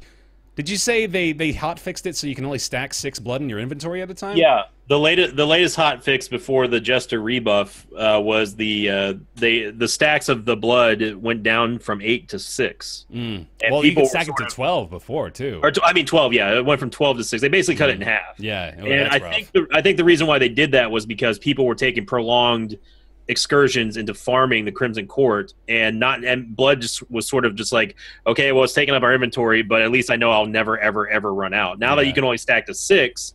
You know, whether or not they're going to tweak how often, what the cooldown is on going from like passive to craving is, but you know, it's just they're trying to make it to where it's not just an afterthought, which is what it kind of was. But at the same time, it wouldn't be such an afterthought if it wasn't so easy for the game to give it to you. Which is like, okay, well, I guess everybody has like my Twitch stable has everybody, literally everyone is infected, and I'm like, this is just one less inventory spot that I'm going to have for gold, for example, you know, which is annoying. With my style of play, it's annoying, but other people enjoy it. I think that it just comes down to people learning how to adjust to it, because that's what we were doing from early access to release, and people were complaining about stuff that's just a complete joke at this point, you know, if you played the game as long as we have. Yeah, and like we should mention too, I think you and I have pretty unique perspectives, given that we both have multiple hundreds of hours in the game, so it's probably going to come from a different place. But it's I agree in that I think it's just going to be an issue of people figuring out how to really deal with these new problems. The Flagellant, I do want to say, is just fucking outstanding. He not only is he like super close to being overpowered right now, he's also just like, he's tons of fun. He's awesome. He adds a whole new dynamic to a whole bunch of different party formations that didn't exist before, and I really enjoy that. Bear, you have the same mentality I do when it comes to, I'm not going to say it's OP, which is what everybody wants me to say. Which is the truth, but he's very strong. Yes. He is very, very strong. If Red Hook is listening, he's fine. For everybody else, he's OP as fuck. It's awesome. And Chris, I know you're listening. Leave my jesters alone, all right? You saw what happened, though. I'm teasing him. Yeah. But to go back to the Flagellant, I mean, I'm glad that there's another class other than the Jester that can directly remove stress. Yeah, I definitely agree that because people were like, well, why not just give him a way to reduce his own stress? That would be the antithesis of being broken, because then he would not have any downside. He kind of already has that too with the camping skill, which is ridiculous. Right, but the downside is that he cannot do, the more stress he takes, unless you have either a Houndmaster or a Jester or someone who has a really high crit rate of healing, he cannot, or I guess a Crusader as well, he cannot reduce his stress, period. And he also can't go in for treatment, which is something that some people they don't understand either. You can't put him into the cloister or into the tavern or anything like that. It's just there. So you have to organically remove that stress by, the various ways I was talking about. He does go to the penance hall, doesn't he? Yeah, that's the only place that they're allowed to go to, unless if you get what's the negative quirk that disallows you from going to the penance? Oh yeah, no, I don't self-flagellation. Yeah. But, I mean, it's a very good class. I'm glad that we're finally introducing heals over time, and the fact that those can crit, hey, bigs up for that. Thanks, Tyler. Thanks, Chris. I appreciate that. Mathis, any other factors? Other than that, I mean, I'm really enjoying it. I agree with you that I think the Flagellant is OP as hell, but I'm enjoying that he's OP as hell right now. I'm also coming from a different perspective where I played the game right after it came out of early access and then never played it up until now. So there's a lot of the game that's new to me. Tons of it has changed since then too. Yeah, so I'm experiencing a wildly different game with different buildings, like these districts and heroes that I've never seen before. So I'm having a lot of fun just kind of discovering the game. I haven't played Darkest Dungeon. That's fine. You should. That's fine, you should, Austin. I think you'd really like it. I think you'd really enjoy it. It's good. I've played it. It's too hard for me. I appreciate it, though. I like it. Just don't want to play it. It's tough, man. It is like this DLC is kicking my ass around. Just the fucking crocodile guy at the start. Oh, fuck that guy. He kicks my ass. Oh, I had so much fun talking to Mathis about the crocodilian. I got killed. I got 2 party wipes on that thing because I didn't Dude, that sucks. understand what the hell his deal was. He kept healing. He kept crit healing, and I'm like, what the fuck? Bear, were you aware? Oh, sorry. Go ahead, Mathis. No, I was saying the way I beat him. Eventually, I brought him a bunch of level 0s, and the only people left were the leper and the Flagellant, and I just stacked bleed on him until bleed killed him. Hell yeah! There you go. Bear, were you aware of the Jester change, the nerf earlier today? I knew about the debuff. Yeah, I didn't know about the hotfix today though. Yeah, so people are wondering what the changes to the Jester were, and basically they made it to where Finale can't crit. You can only use it once per battle. You can only use solo twice per battle, but that would give a stacking buff to Finale's damage that would stack up to, I believe, a total of 5 times. It was like 150% total extra damage. And it was like every other skill, right? Yeah, Dirk Stab is the same way. Dirk Stab, Battle Ballad, Inspiring Tune, and Solo all led towards Finale's, damage buff. But the problem was that they were implementing it to where it would max out on 7 rounds. Now, outside of people who are memeing or on a particular boss fight, I think I could be forgiven for saying that I don't think unless something goes catastrophically wrong, the usual battle is not going to last more than 4 rounds, usually. Yeah. So getting the Jester to the point where you could get maximum viability at Finale in 7 rounds was just laughable. Yeah. For a lot of people. So and Red Hook, I commend all of them over there for listening to the feedback, and they're quickly adjusting things, which is something that I was going to say. Like, I feel like a lot of people were jumping the gun on the sort of knee-jerk reaction that Red Hook took, which in a way I do think that they did swing a pretty heavy adjustment hammer on this. Yeah, I mean that is a pretty big change to make. Yeah, I mean because you're completely gutting the class at that point. It's just a bleeder and a stress healer at that point. Yeah. And Finale dunks are out the window. But I was also going to say before today's hotfix, because they have hotfixed this. They reverted some of the changes, but before that, I was going to tell everyone, what's nice about the DLC is that Red Hook is they're paying particularly close attention to balancing issues, and they have it. The tools are in place for them to adjust anything that they need to. So before everyone gets freaked out about Finale dunks just going the way of the dodo, maybe let it rest for a second or two. But I do agree that was heavy-handed. So what they've done now is they've reverted some of the changes where Finale can crit at a very reduced level. The solo, I believe that the solo changes, and I don't know if this is actually in the official patch notes yet, but a lot of the changes for solo, for Dirk Stab, all that stuff has been sort of reverted. They're still going to tone down the accuracy of solo. They're also going to make it to where you still can't just spam it over and over again. But the Jester is getting a little bit of that stuff they took away out, so you can still do Finale dunking. It's just you're still going to have a reduced amount of crit, and it's also not going to be as accurate, I believe. Yeah. But I mean, I'm happy that Chris and Tyler are looking at that very carefully, because a lot of people were unjustifiably relating them to Blizzard and how Blizzard balances, which is just that's just not true. Like, yeah. It was a heavy-handed thing, and they sort of gutted the class, but they immediately they were responding to feedback in a way that I think is the best for everyone.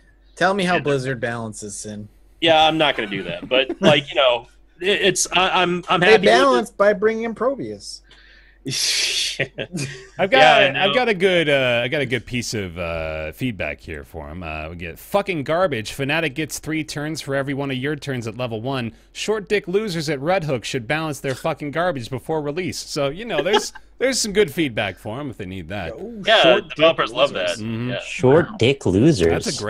That'll cut them deep. Sounds like a YouTube comment on one of my videos. It's a little aggressive. That is kind of aggressive. Okay, so really quickly, Yes.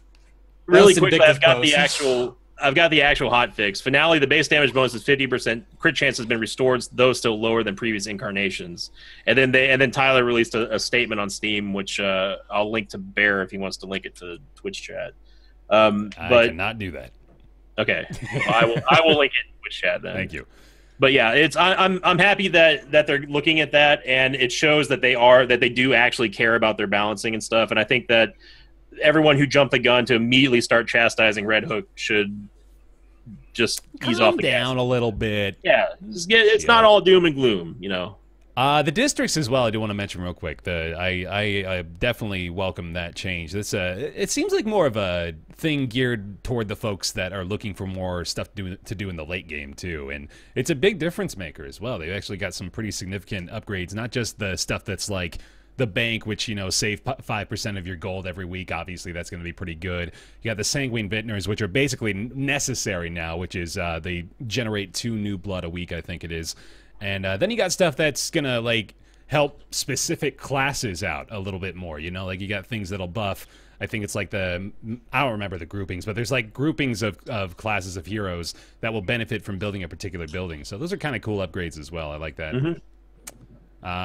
Yeah, the courtyard, the fucking epic dungeon that I'm still on, man. I'm like, I think I'm 25 hours in maybe to the DLC already. I still haven't even met the Baron, who is I believe the first big courtyard boss. It's big, massive, old school RPG shit, yo. I thought I could get through the Baron fight, or I could get to the Baron and fight him and kill him in one sitting. Turns out, I'm not going to spoil it, but there happens to be a resurgence in a certain quote mini boss that you may have seen before that comes in unannounced. Yeah, and that quickly shot me down because I did not have the right party to deal with that particular creature. Get psyched for that, Mathis. I already know what it is without you having to say it. I'm like, hey, I told you how to beat him this time, though. It's I will. That you can stop him from doing the thing. Oh, by the way, they also nerfed the crocodilian being able to crit heal himself, which the game that was kind of horrible because he did that a lot when I fought him. I gave that feedback directly to Chris on Skype. I was like, why can't you crit? There's no reason for that. So, but yeah, once you know how to stop him from submerging, it's not that bad. Yeah, Apex Predator.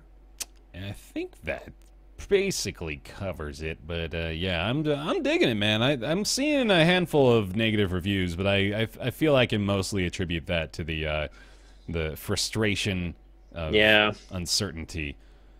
But yeah, there it is. Same people who are worried about the heart attacks and corpses. You'll be all right. You'll be all right. You won't lose any sleep, I promise. Yeah, your characters might die though. Yeah, screw your characters. Crimson Court. It's available now. June 19th release is currently $10, and you can get the Ancestral Edition, I believe, on sale. Let me try to load this up in an incognito real quick to give you the actual numbers. Ancestral Edition looks like it's $21 to get the soundtrack, get base game, and the DLC. Not a bad deal.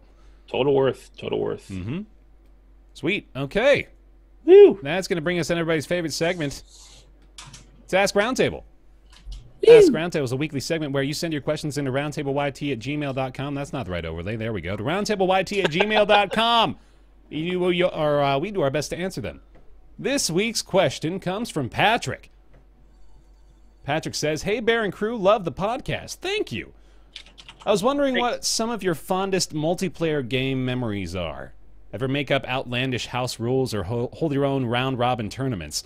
When I was younger, I would play Freedom Fighters with my cousins, and we would duct tape cardboard down the middle of the TV to prevent screen cheating. Classic move, man. Nice. That's good stuff. Good. He's got a Nick's Weird Games theme request down here of Overkill by Men at Work. I don't know if anybody's feeling so inspired as to attempt that today. If not, I've got the backup ready to go. But You're gonna need the backup. I think only Ryan is brave enough to do that. Okay. Yeah. I'll get the backup. Unless it's metal, I can't do it. I'm sorry. There's a question from Patrick. Thanks, Patrick. Appreciate it. What are some of the fondest multiplayer game memories y'all got? I've got plenty. Yeah, I've got so many. Halo 2. Mm-hmm. Halo and Halo 2, I had plenty of LAN parties, but I think some of my favorites are actually with my siblings, my brother and my sister. Yeah. Gathering around our one family computer and playing Heroes of Might and Magic 2 and 3 together. Mm-hmm. Or playing, we used to play Pokemon Snap, but competitive Pokemon Snap. So we'd all go through the same level once, and the person with the highest points won the level. Nice. And we get a point, and we then go on for the next one. We played that so many times. You did that on the NLSS. Oh, did you? That's the awesome. Exact thing. Yeah, it was a lot of fun actually. It's super fun. Especially when you learn what all the secret Pokemon are and stuff. Mm-hmm. But you don't tell your siblings, and they get mad when you stir the Charizard. I had a couple of Mario Party games that went south, man. Family ones too. Oh, always. Mario Party tears families always apart. Goes south. Yeah, it does. It's like the Monopoly of video games. Countless almost fist fights with my brother over the stars I stole from him. Jesus. Yeah. It's hardcore. I actually can't think of anything as aggressive as Mario Party, so I agree. That's all the fights. I remember one instance. Destroyer. I remember one instance in particular. Do you remember the Mario Party game that had the the microphone mini games built into it? Yeah. So you had to yell things into the microphone at a certain time. My brother was up and he was getting ready for it. He was super into it, and then I yelled something random out of nowhere, and he just pummeled me immediately. Or the blisters life. and like peeling skin in the palm of your hands from spinning the joystick. Yeah, you got a glove, Oh, man. yeah, Everybody dude. get a glove. We one of my favorite house rule tournament games that we did was we did a GoldenEye 64 tournament. Nice. And where we would split up into teams, and like we would say, okay, pistols only in the basement. No one picks Odd Job. It's a meme, but there's some truth behind that meme. Yeah. And then Super Mario Kart, the first iteration on Super Nintendo, we would have like time attacks, and the winner would get to pick like what kind of pizza we were having, like that sort of wholesome stuff. That's fun. That's great. Yeah, it's great. Austin, you did a lot of Halo lands, I imagine. So much Halo 2, man. Mm-hmm. Zombies was the classic mode.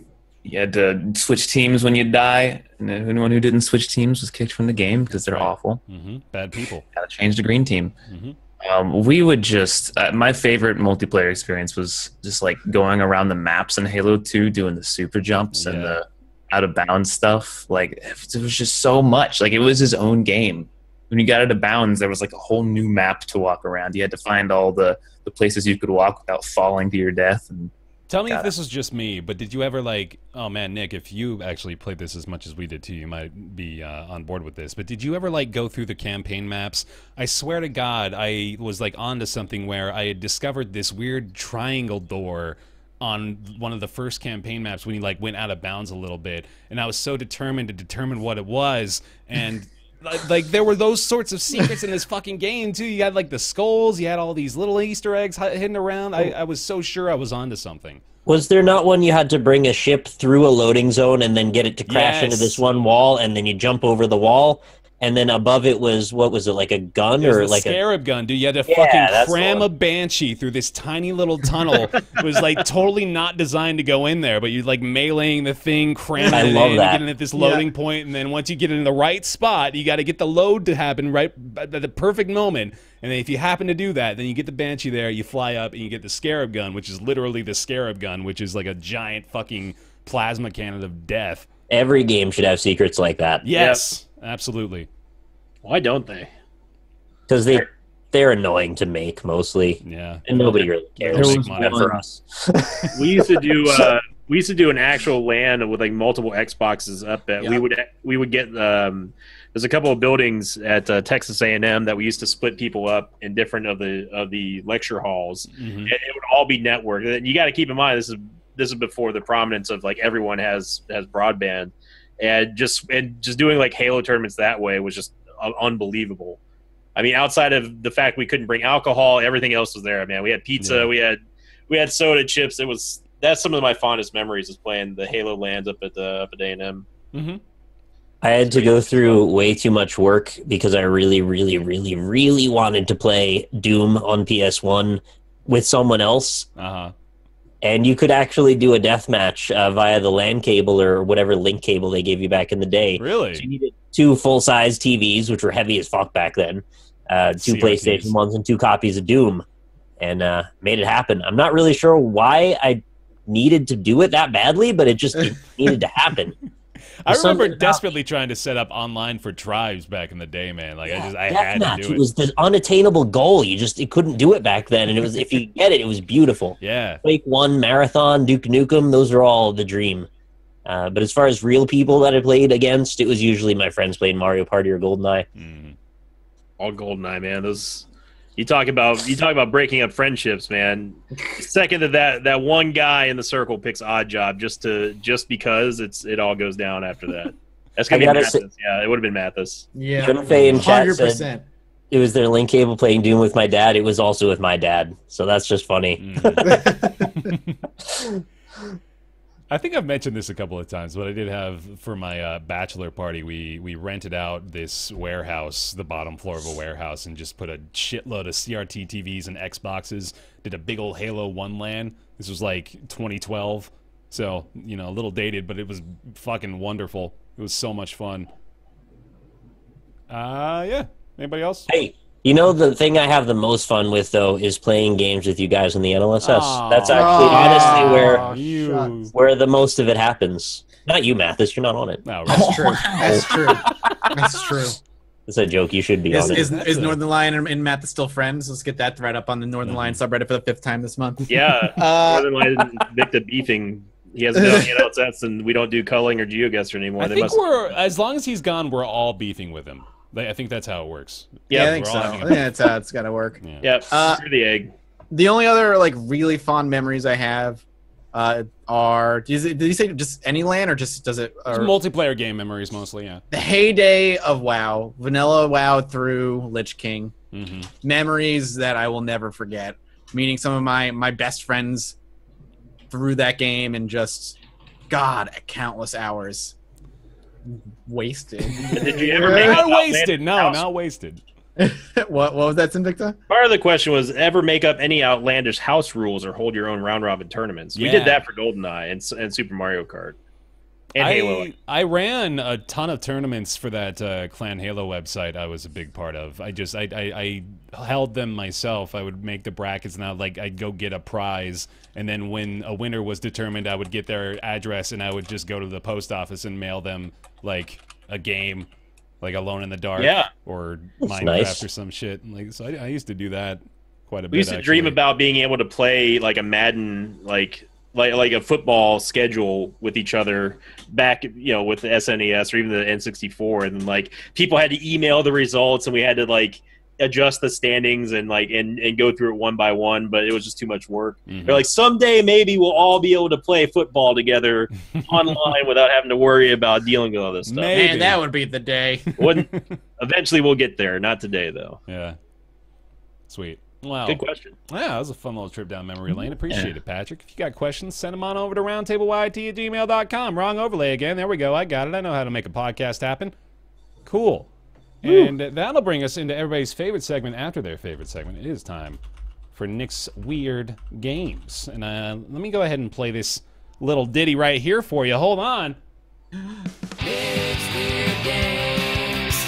Nick's Weird Games. Probably Japanese in an RPG. They're Nick's Weird Games.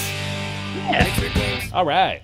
Hey, thanks, Dylan. Appreciate the track, man. And it's time for Nick's Weird Games, the weekly segment where Nick's going to pick a weird game from his catalog of weird games. We're going to try to guess what it is. Yo, I got a weird game for you guys. How's it going? You close your chats already? Yep. All right. We're getting into some wild shit today that I didn't realize I hadn't used for the segment yet, so good luck. All right, ready? We're talking about a PS3/Xbox 360 game. Okay. Okay. Released in 2010.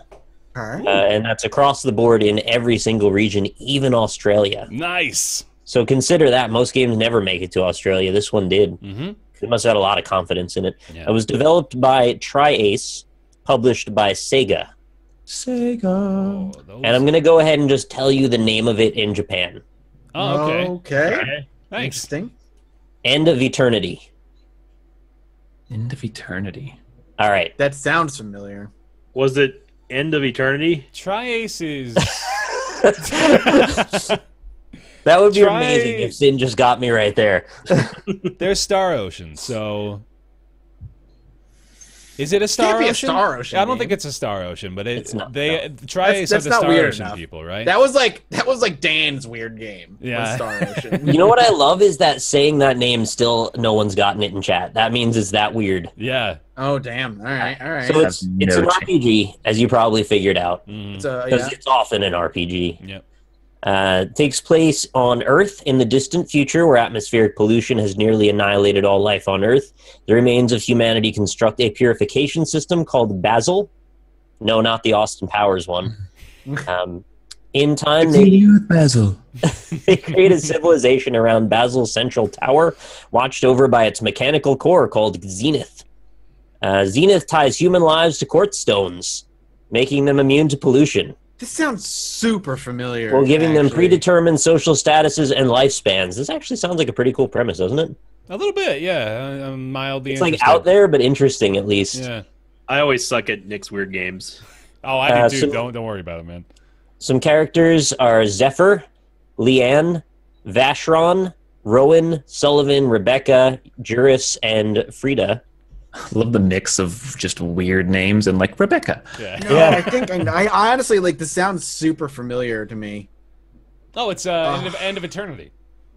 Oh yeah, hey, that sounds it's the end of eternity. It's end of eternity. Literally, The I way thought you you were said saying it, that in as a matter of seriousness, fact. and I'm like, what? I almost just said you're right because that's what I just said a moment ago. Wait, how come Bear Just gets, enough medicine. how come he gets Except credit for that for- and I didn't? I don't All know. that does sound so familiar. Like I feel like I know this game. I have no You fucking have idea. something called hero actions, and you have bezels, which are also something that safeguard you against character defeat. bezels. So not basil, but the bezels. Yeah, I There's think Bazels they're- and bezels. Yeah, they are different. Bezels with an A and basil or E with and an A. Basil's the place, right? And then bezels are like a totally different thing. It's a Photoshop filter. It's got a tri-attack battle system, which I find funny because the developer is Tri-Ace, so I wonder if they want to sneak their name in there a little bit. Mixture of real-time and turn-based. I feel like I can picture it, if you man. don't get it by now. I feel like I can see like the art style for some reason, like in my mind's eye, What do you see? I can see It's kind of like a hazy noir style. I got like guns. I think they're guns. You're right with the guns. That's Ooh. correct. I think I know the game. The name is not coming to me. The art reminds me of like Valyria Chronicles for some reason, than what I'm remembering. But I don't. The name is not. See, Mathis here. has the chat up on his ceiling, so he can just Yeah. Oh, Oh, you're damn it. here's another hint for you. When it was first announced to be in development, they used the codename Project Cobra. That doesn't tell me, Jack. How's that for a hint? It was for the PS3 and Xbox 360. Yes. Huh. The team looked at action movies such as The Matrix and Rebellion during research in motion capturing the characters. Yeah, I think you're probably done here, huh? I'm out. Yep, tapped out. I got no Fuck, idea. I'm gonna regret it, but I think I know it. Proprietary in-game or in-house multi-platform engine called ASCA, which stands for Tri-Ace Superlative Knowledge-Based Architecture. Fuck that term, by the way. That's some bullshit. That's the emotion engine. Yeah. And what is it? The Hovis technique. Oh, yeah. All right. This technique. Here we go. Announcing today's title. Nick, did anybody in chat get it? Yes, Resonance of Fate. Yeah, Resonance of I've seen Fate. that game. Yes, I know I've seen that game. Da-da-da, there's the game for today. You didn't get it, but that's okay. Exist. This is a I'm game. always amazed.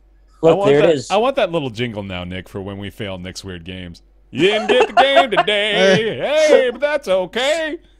Just get Ryan on it. He'll Yeah. Well, unfortunately, the chat scrolled so much I couldn't tell you the first person that guessed it, but congrats, I saw about 5 or 6 of them in there, so Sweet. you that got it, thumbs up to you. Well done. All right. Hey, y'all, we did it. It's the conclusion of yet another episode of Roundtable Live. Thank you very much for tuning in. We appreciate you. And thank you very much to Sinvicta for joining us as well. Where can they find you? Hey, you can find me over at twitch.tv/Sinvicta Wednesday through Saturday from 3 p.m. Central to 9 p.m. Central. Also, I upload daily content, youtube.com/Sinvicta316, where I'm covering Heroes of the Storm with Mathis and Jesse, Darkest Dungeon, and as well as the How Blank Are You, which I think Bear and I need to talk about afterwards. Oh, And I'll be streaming after the show, so come on by and hang out with the Mosh Pit. sweet. And thank you very much to Austin as well, Last Gray Wolf, for joining us again on the show today. Where can they find your stuff? Twitch.tv/last_gray_wolf. Every day, 1 to 6 p.m. Central Time. This Mostly PUBG. This is a weird platform for me to ask you this, but are you going to change it to remove the underscores? I tried, and then they were like, They finally gave me Matt this game. They did? Mathis is All no longer right. back to Hey. StarCraft. Nice. So, like, it can happen. Dreams do come true. So Oh, follow your dreams is what you're saying now, yeah? No, work Don't and backup plan. I had like extra names at the backup at the ready. Yeah. It was Mathis. shoot an email. I was gonna do Mathis streams. Judge Mathis games was another one I was gonna do. Mathis WoW, Mathis Here's Mathis the WoW. Storm. Yeah, you got right. all those Blizzard options. Mathis strategy gaming was another Yeah, one. Mathis Ooh. Strategy Gaming. Force Yeah. would have dinged you on that. That's the type of guy he is. Have you tried Mathis Taffy? No, Hey. that should have been another one. Bring me Yeah. under that Taffy company brand. Yeah, dude. How It's about just just like the Five Matt's Brothers. games? Oh, Matt nice. Games? Yeah, How Matt about has Matt? games. NatPad, that might not be taken. Also, Mathis does not stream StarCraft was another one. That would be so good. Nice. That would be Oh, I fantastic. really wish you'd done that. XX, Definitely not StarCraft. Keeper XX, Mathis 420 XXX. Yeah, there you go. Oh, Like shit. Anyway, yeah, you can find Austin, twitch.tv/last_gray_wolf, Sinvicta over on Twitch on YouTube as well. And, of course, you can follow us here on Twitch. That's twitch.tv/Roundtable Podcast. Thank you very much to those of you who are subscribing to the channel as well. I really appreciate that support. Spedrickson, Hasrubel, Miss Flying Fury, Yummy, Midori Sensei, thank you guys for the subscriptions and resubscriptions during the show. We appreciate that. Want to send a big thank you and shout out to those of you supporting over on patreon.com/roundtable, of course. Thank you guys so much for continuing to support over there.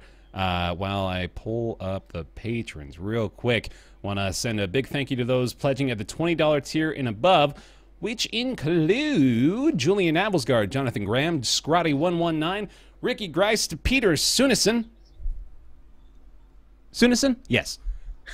Leah Rukema, Ellis Spice, John Kalchik, O. Thomas Games BR, Jakar Sampson, with a dance number, Sanoa, Kolnar, Jamie Tinsley, Joseph Boss, Penn Gillette, Michael Bush Larson, Talks to Wall, TJ Majesty, Chaos, Gotta Make You Understand, Theorist, Colby Klein, Greenlight, Oren Salzman, Christopher Flagg, Eric Schooley, Brizzle Brit, Positron, Myth Scarab, Mediocrities, Justin, Smurfette, and Logan Ray. Thank you guys so very, very much for keeping those pledges up over on patreon.com/roundtable. Thank you for being here for this episode of Roundtable Live. We'll be back next week discussing our favorite games of June and probably going over our favorite games over the first half of 2017 as well. A likely topic for next week's show. But for now, thank you very much for watching, and we'll see you in the next one. Goodbye. Night, everybody. Later.